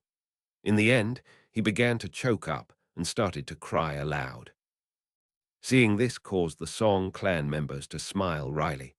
The Blood Demon sect cultivators eyed Fatty with strange expressions. Li Shiki frowned, but didn't say anything. Wang Yaokai also maintained his silence, although a slight smile appeared on his face. "Therefore," continued Fatty, growing more and more excited, "I pretended that I didn't even see them. However, it left me with the feeling that Wang Tengfei is really a useless nobody. Furthermore, he's completely shameless. Anyone could see that it was true love. Were I in Wang Tengfei's place, I would simply smile and hand over the beauty. That unknown cultivator, in terms of appearance, of cultivation base, of everything, is clearly above and beyond Wang Tengfei. Sadly." Suddenly, an infuriated shout could be heard from midair. "Lifugui." Killing intent rolled out from Wang Tengfei as he shot out from the group floating in the air. His entire body was like a sharpened sword, slicing toward Li Fugui. Before he could get very close, the Golden Frost sect disciples behind Li Fugui leaped up with amazing speed. In the blink of an eye, they shot forward. One of them, a tall, strapping man, let out a cold harumph and formed a fist, which he lifted into the air. Ripples spread out from it in all directions, and a roaring sound filled the air. Wang Tengfei's facial expression flickered. Wang's Ziffen exploded out with incredible speed. In an instant, he was in front of Wang Tengfei, waving both hands out forward. A boom echoed out. The blood drained from Wang Ziffen's face as he grabbed Wang Tengfei and retreated backward. He glanced back murderously at the large man from the Golden Frost sect. "Members of the Wang clan, please conduct yourself with dignity," said the large man coolly. The power of his core formation cultivation base rolled out. The group of people Meng Hao was a part of descended to the ground. Meng Hao had a strange expression on his face, and he coughed lightly. He looked at Fatty hiding behind the large man. The things Fatty had been saying were somewhat embarrassing and left Meng Hao feeling a little guilty. "Do you see?" said Chen Fan quietly. "Li Fugui is no small figure in the Golden Frost sect. Now that I think about it, Wang Tengfei's current situation really is deserving of sympathy. Little junior brother, have you seen Chu Yuyan? I'm really curious which sect that cultivator is from who got entangled with fellow Taoist Chu Yuyan." Yeah, I saw her before," said Meng Hao hesitantly, not sure of what else to say. Chen Fan sighed. I really hope I have a chance to meet that guy one day. He must be brilliant to be able to snatch Chu Yuyan away right out from under Wang Tengfei's nose. Ah, such skill. He must truly be a man of character. Such skill, such skill. Meng Hao felt even more guilty. Lowering his head, he slowly edged backward. At the same time, he looked over the crowd. He suddenly noticed Wang Yaokai, and he stared in shock. Wang Yaokai sat there taciturnly, avoiding Meng Hao's eyes.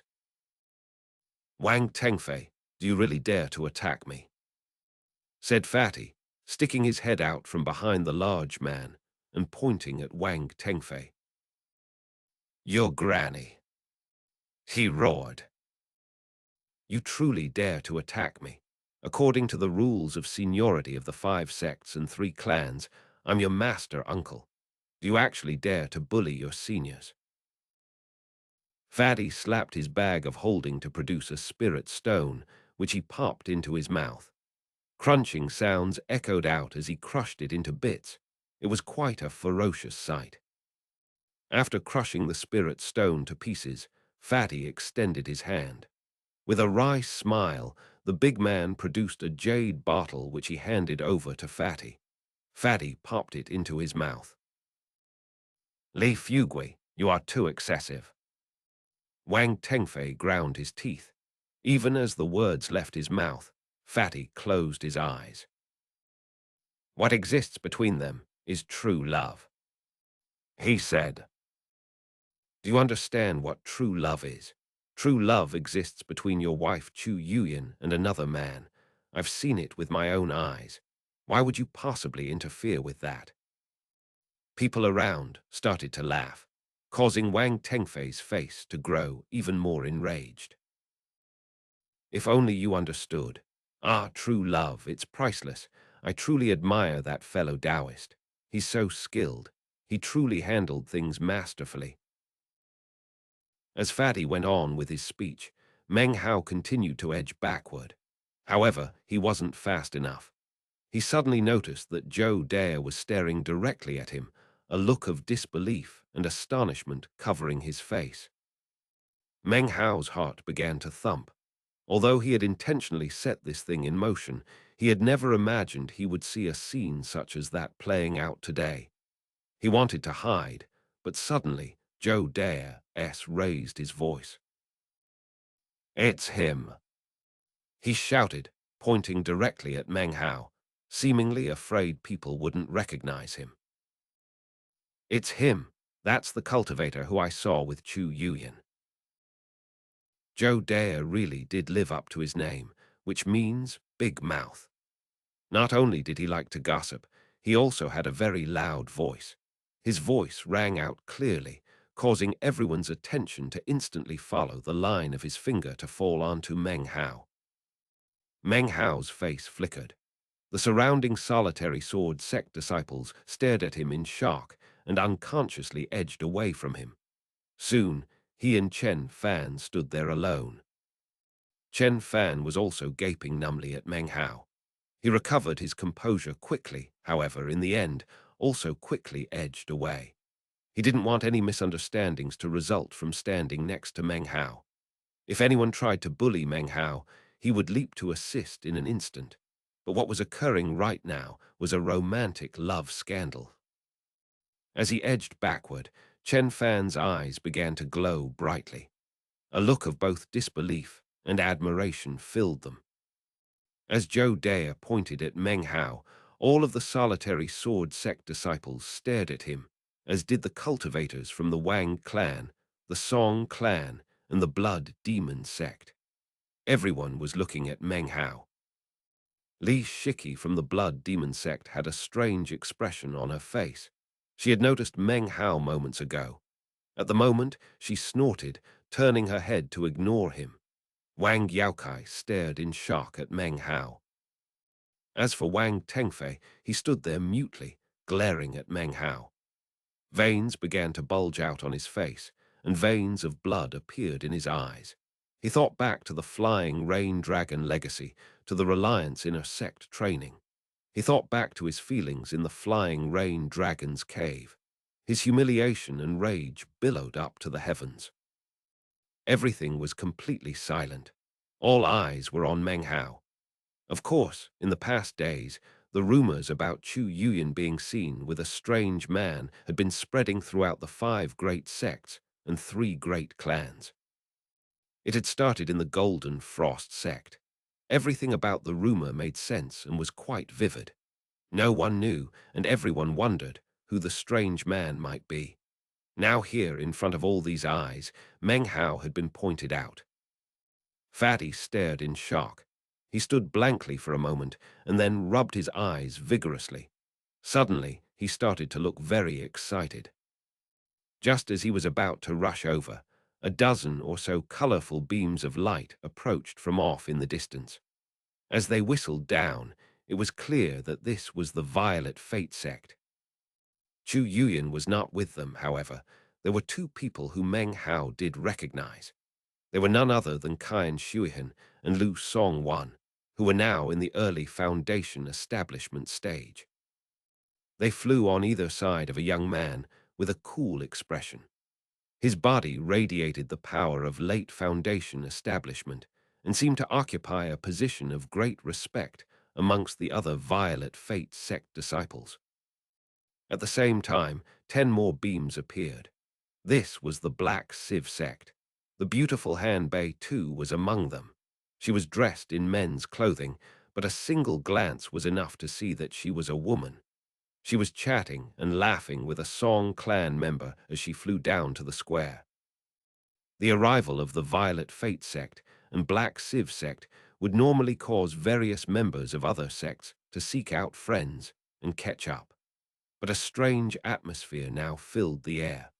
Most people just glanced momentarily at the new arrivals from the other 2 sects. As soon as Zhou Dare saw more people arriving, he once again cried out, his voice even louder. "It's him! That's the cultivator I saw with Chu Yuyan. She was putting on his clothes." In actuality, there is a vast difference between wearing his clothes and putting on his clothes. The cultivators from the Violet Fate sect all stopped in their tracks and stared at Meng Hao.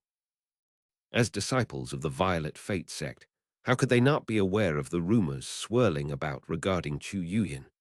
As for xianxia and Lu Song, the instant they caught sight of Meng Hao, their eyes grew wide and they stared in shock. Then their eyes grew hateful. It had been years since they had seen Meng Hao, but the blow they had received that year was enormous. Even down to this very day, people still talked about what had happened. The events had caused hatred to seep down into their bones.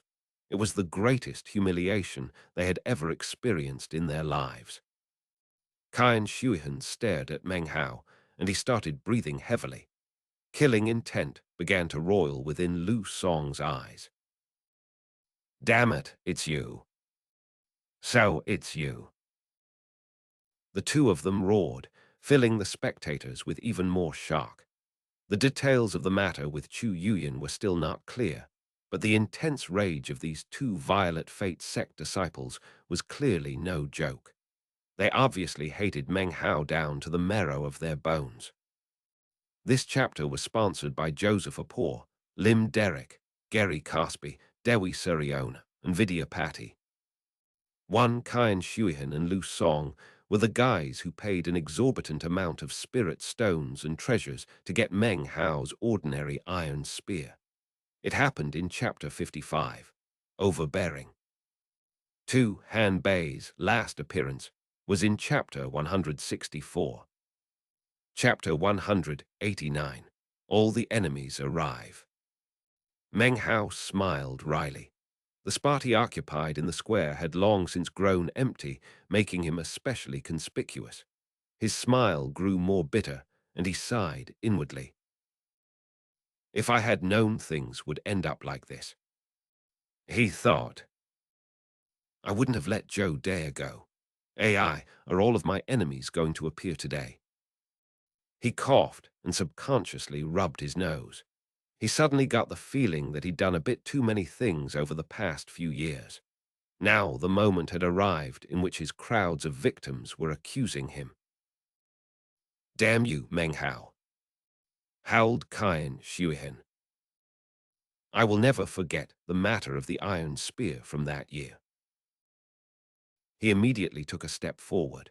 Next to him, Lu Song's eyes were red. Throughout the years, the two of them were often derided by fellow sect members because of the incident with the iron spear. They had often wished to go seek Meng Hao to exact revenge. However, the state of Zhao had disappeared, presumably Meng Hao along with it. They had never imagined that they would encounter him this day. Thoughts of vengeance immediately filled their hearts. Wang Tengfei also took a step forward, his face filled with murder. "Meng Hao, I already loathed you back in the state of Zhao. You had better provide an explanation about what happened with Chu Yuyin." Wang Tengfei felt as if he were an object of laughter among the entire current generation of cultivators of the southern domain. It was something he couldn't accept. He wanted to slay Meng Hao where he stood. "What a lively scene, Brother Meng," came a voice from within the Black Civ sect disciples. It was Han Bei. "I never imagined I would find you here. So many interesting stories." She sighed. "Don't forget the deal you and I made." She covered her mouth and laughed, winking at Meng Hao. Her words made the audience's eyes glitter even more brightly. Meng Hao's appearance seemed to be provoking the interest of one person after another. As of now, all the people who had never heard of him before were becoming intensely interested in the proceedings. A buzz of conversation filled the air. One voice rose up from within the blood demon sect. It was Li Shiki. "Fellow Taoist Meng Hao, you really do have a lot of interesting stories to tell. However, I'm curious about what happened to that annoying hat of yours." It was hard to tell what she was thinking, but her eyes shone with interest. Chen Fen stood gaping. He took a deep breath as he gazed at Meng Hao, an indescribable admiration growing in his eyes. Fatty looked at Meng Hao excitedly. It seemed that no matter where Meng Hao went, he would attract attention. It was the same back in the Reliance sect as it was right here and now. No wonder he's the elder brother, thought Fatty, taking a deep breath. His admiration for Meng Hao had reached such heights that he wanted to fall to his knees and bow down. Meng Hao gave a dry cough and continued to smile bitterly. He really did feel a bit guilty. However, before he could respond to anyone, 10 beams of light suddenly appeared off in the distance. It was none other than the Li clan. As of now, all 5 great sects and the 2 other great clans had arrived. In the middle of the Li clan people was Li Daewon. His arm had long since been replaced by the Li clan. He was a Dao child, so he couldn't marry into the Song clan. He had obviously not come because of the Song clan's search for a husband, but rather for some other reason. However, as soon as the Li clan people touched down into the square, his eyes fell upon Meng Hao. As soon as they did, he gaped. Almost immediately, his cultivation base rippled with power, and the aura of the great circle of late Foundation establishment filled the square. "So you finally appear," he said grimly, taking a step toward Meng Hao. Fierce killing intent emanated from his eyes. It was obvious to everyone that there was some big secret between him and Meng Hao that he wasn't willing to talk about. Of course, their fight in the Blood Immortal Legacy tournament had given birth to enormous enmity that could only be wiped away by death. To suddenly find Meng Hao here caused Li Dao's killing intent to explode outward. Everyone else in the square who didn't know Meng Hao were now clamoring in excitement and shock at what was happening. First it was the matter with Chu Yuyin, and then Wang Tengfei's murderous intentions. Then something about the Violet Fate sect and an iron spear. After that, some agreement between him and Han Bei from the Black Civ sect. Next, Li Shiki from the Blood Demon sect. And finally, he's provoked killing intent from the Dao child of the Li clan. How can this guy have gotten involved in so many situations? He seems to have provoked everybody. How come we've never heard of him before? What's going on? His name is Meng Hao, huh? It seems like he really has the ability to piss people off. Of the 5 sects and 3 clans, the only ones who aren't involved are the Solitary Sword sect and the Song clan. He arrived with the Solitary Sword sect, so he must not have any issues with them. But what about the Song clan? He's so good at pissing people off, I wonder if he had any issues with them. Amidst the buzz of conversation that filled the square, Fatty let out a roar and charged up to Meng Hao's side, his face filled with excitement. "Meng Hao, I've missed you to death," he said. He hugged Meng Hao, tears streaming down his face. Years had passed, and he had grown up quite a bit. He was now much stouter than before. Meng Hao smiled, although the smile was somewhat bitter. Everything that was happening was actually because of Fatty. "Meng Hao, you will give me an explanation." Wang Tengfei's face was extremely grim as he stared at Meng Hao. Wang Tengfei felt as if he were wearing an enormous green hat too, which filled his heart with indescribable humiliation. He took another step toward Meng Hao. Li Dai also took a step forward. "You still haven't provided an explanation for what happened that day. Now that you're here, you have an opportunity to speak." "Damn you, Meng Hao. We will resolve our enmity this day." Qian Shuihen and Lu Song both began to walk toward him. It seemed chaos would break out at any moment. Meng Hao's eyes glittered. Fatty spun and let out a roar. "Meng Hao is my brother. Who dares to attack him?" Hearing this, the Golden Frost sect disciples exchanged glances and then strode over to stand next to Fatty.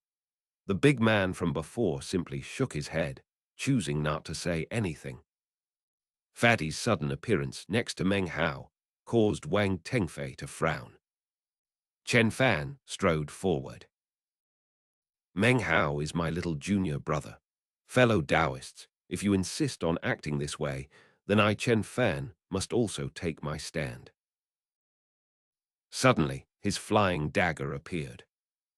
The addition of Chen Fan caused Qian and Lu from the Violet Fate sect to hesitate.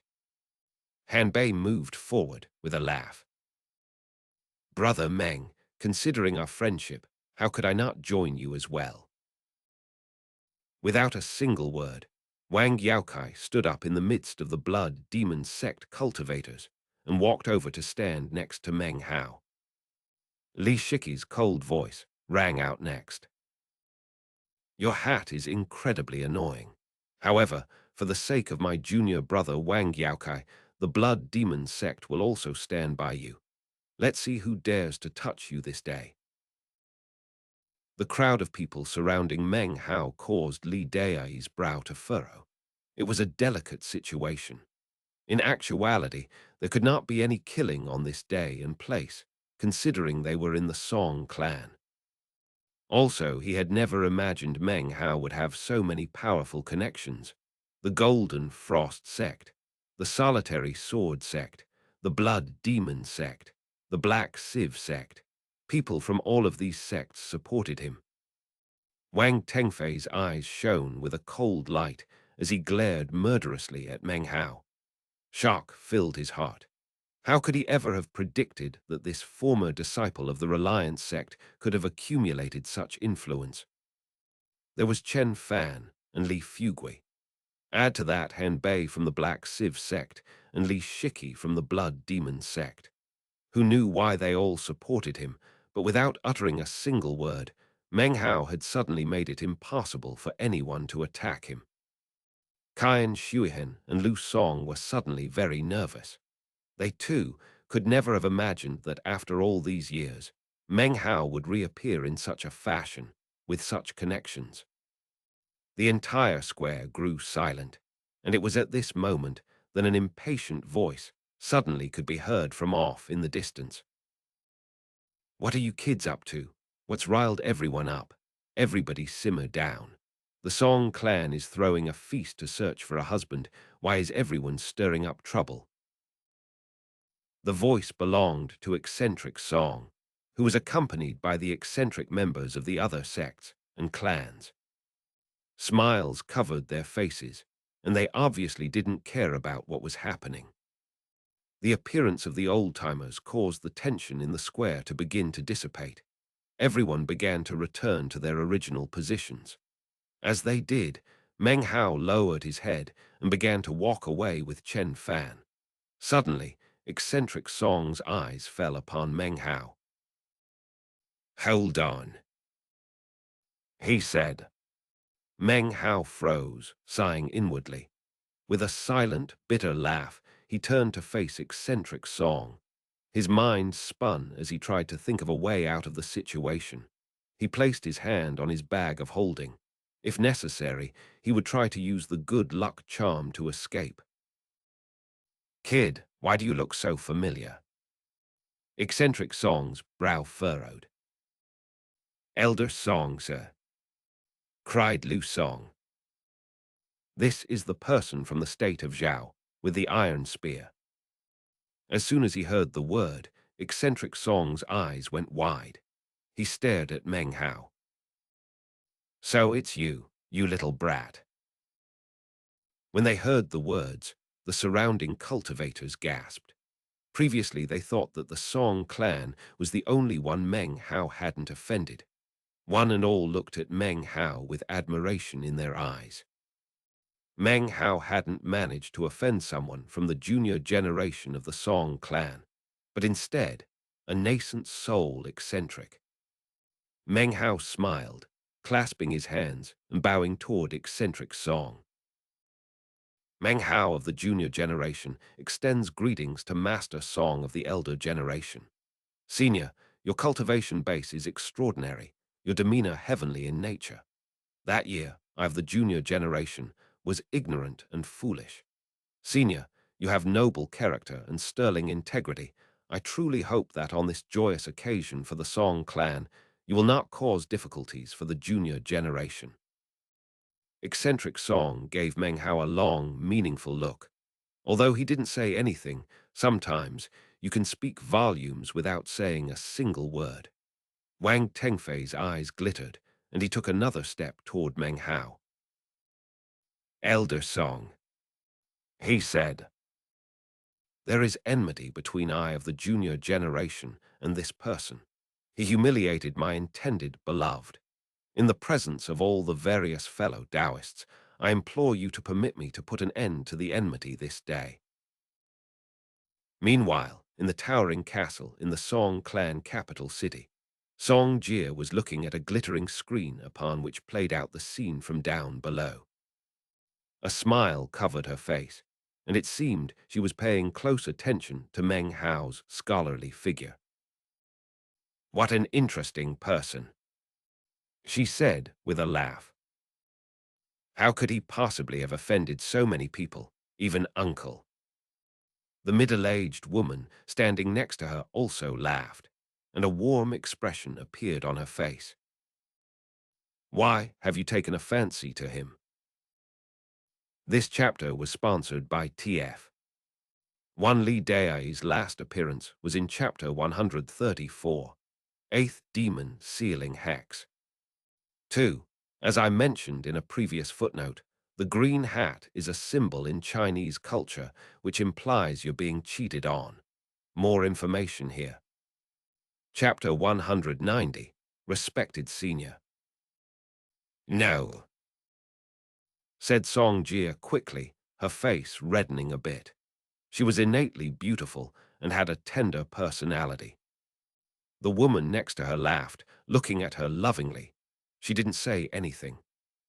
Her voice light, Song Jie continued. "I just think he's interesting. He offended so many people, and yet so many people are willing to stand by his side. Also, he doesn't really look like a cultivator. He looks more like a scholar." The middle-aged woman laughed again, and her expression grew even more gentle. She lifted her right hand, and a flaming jade slip appeared. It burned into nothing, and suddenly a slight tremble ran through all of the mountains in the Song clan. The tremble was so minor that anyone under the nascent soul stage wouldn't notice it. Up in the dark sky, the moon shimmered.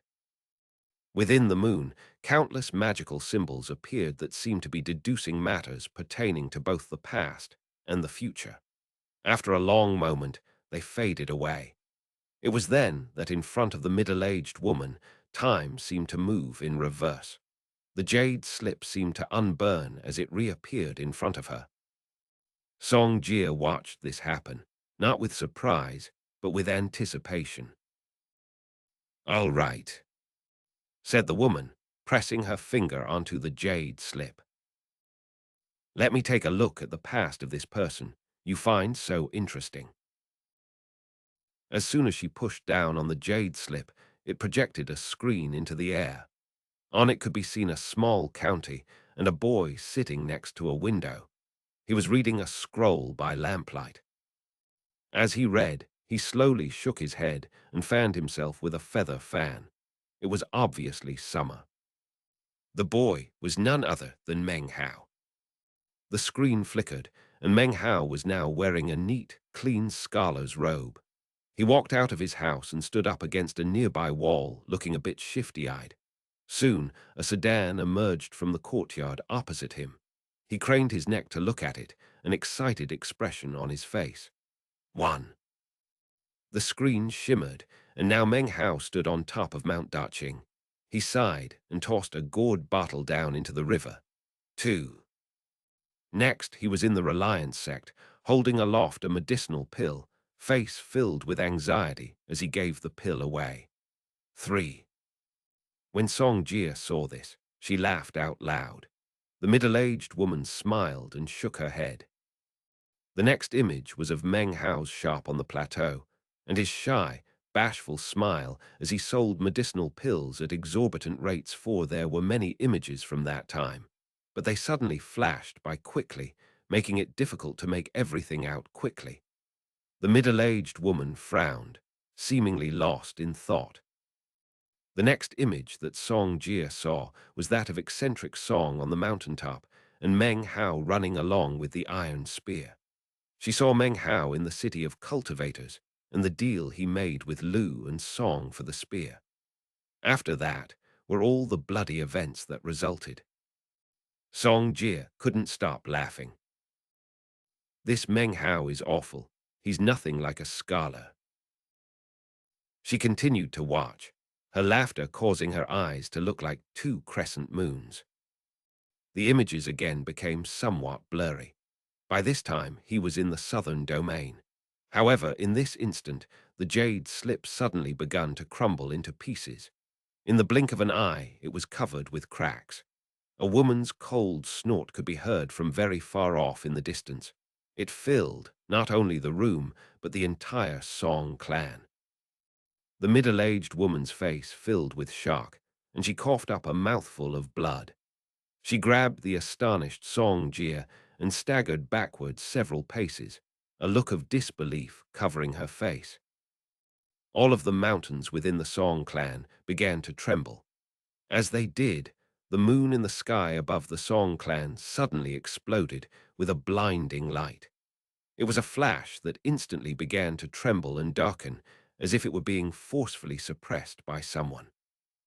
At this same moment, the seemingly endless mountains of the Song clan continued to tremble, and then, one by one, the mountains suddenly sank down an entire inch, as if they were being pushed down by some incredible force. That inch seemed to be a warning, some demonstration of power by someone. This person seemed to be saying that if they wished, they could wipe out the entire Song clan mountain range. At the same time, all of the nascent soul cultivators began to tremble and spit up blood. Deep within the Song clan mountains, near the location of their Tao reserves, a roaring sound rose up. It didn't disseminate outward, and only certain people could sense it. In the deepest, most remote location within the Song clan mountains was a stone pillar. Atop the pillar was a corpse, or rather, half of a corpse. The bottom half was nowhere to be seen. The corpse's eyes suddenly snapped open, whereupon the aura of the peak Tao seeking stage exploded out.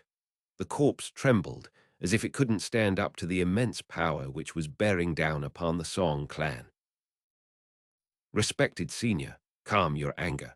The Song clan of the southern domain is at fault.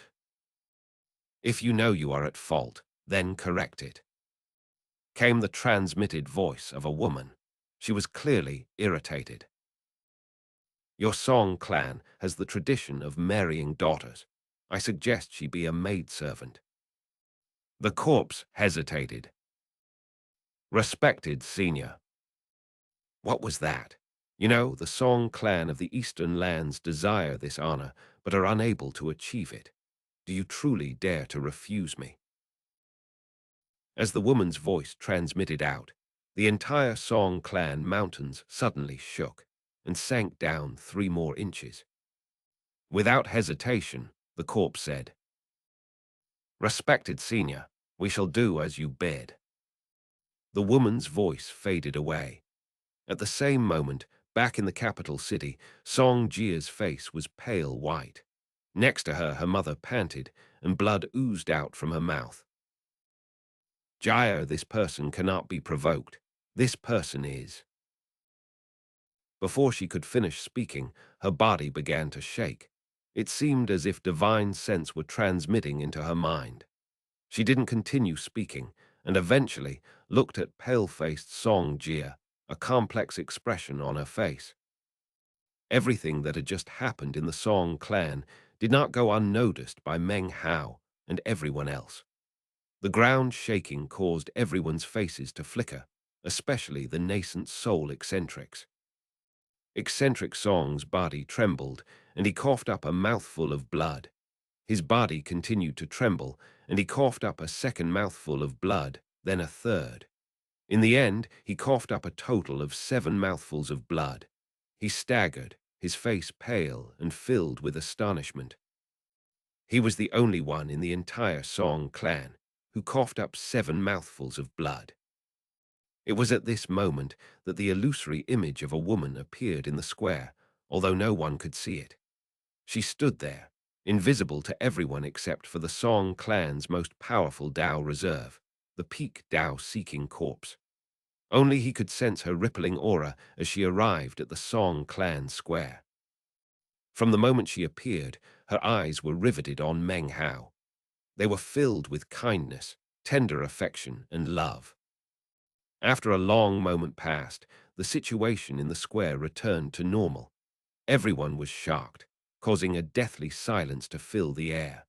The nascent soul cultivators looked around pale-faced. Eccentric Song's face was deathly white. He was scared nearly witless. He wasn't sure what had just happened, nor did he know that the entirety of the Song clan had been shaken just now. Panting, he wiped the blood from his mouth. Suddenly, his body shook as a voice filled his mind. The voice filled him with veneration. It was none other than the spirit-severing stage patriarch of the Song clan. It was clearly a transmission of divine will from the spirit-severing patriarch, who was passing along the orders of the Tao Reserve Corps. All of the nascent soul cultivators of the Song clan received the same message. Meng Hao is not to be provoked. Amidst the silence that covered the square, Wang Tengfei's voice sounded out. Meng Hao, you don't have the qualifications to refuse a battle with me today. He leaped up and began to stride toward Meng Hao, his cultivation base erupting with power. Power exceeding the early foundation establishment stage soared higher and higher. It turned out Wang Tengfei's Tao pillars hummed with the energy of the mid-foundation establishment stage. Meng Hao's eyes flickered as he watched Wang Tengfei approach. Wang Tengfei's right hand lifted up, black tendrils rose up and circulated around his finger. His eyes were calm. In the Reliance sect of the state of Zhao, you stole my belongings and wrested away my position in the inner sect. In the southern domain, you insulted me. Do you really think you qualify to be the archenemy of Wang Tengfei? His hair whipped madly around his head, and a mysterious black glow began to emanate from his poisoned finger. You don't deserve to be Wang Tengfei's archenemy. You were an insect back then, and you're still an insect today. Today, you shall be a blood sacrifice to my poisoned finger. Wang Tengfei's words echoed throughout the square. Are you finished?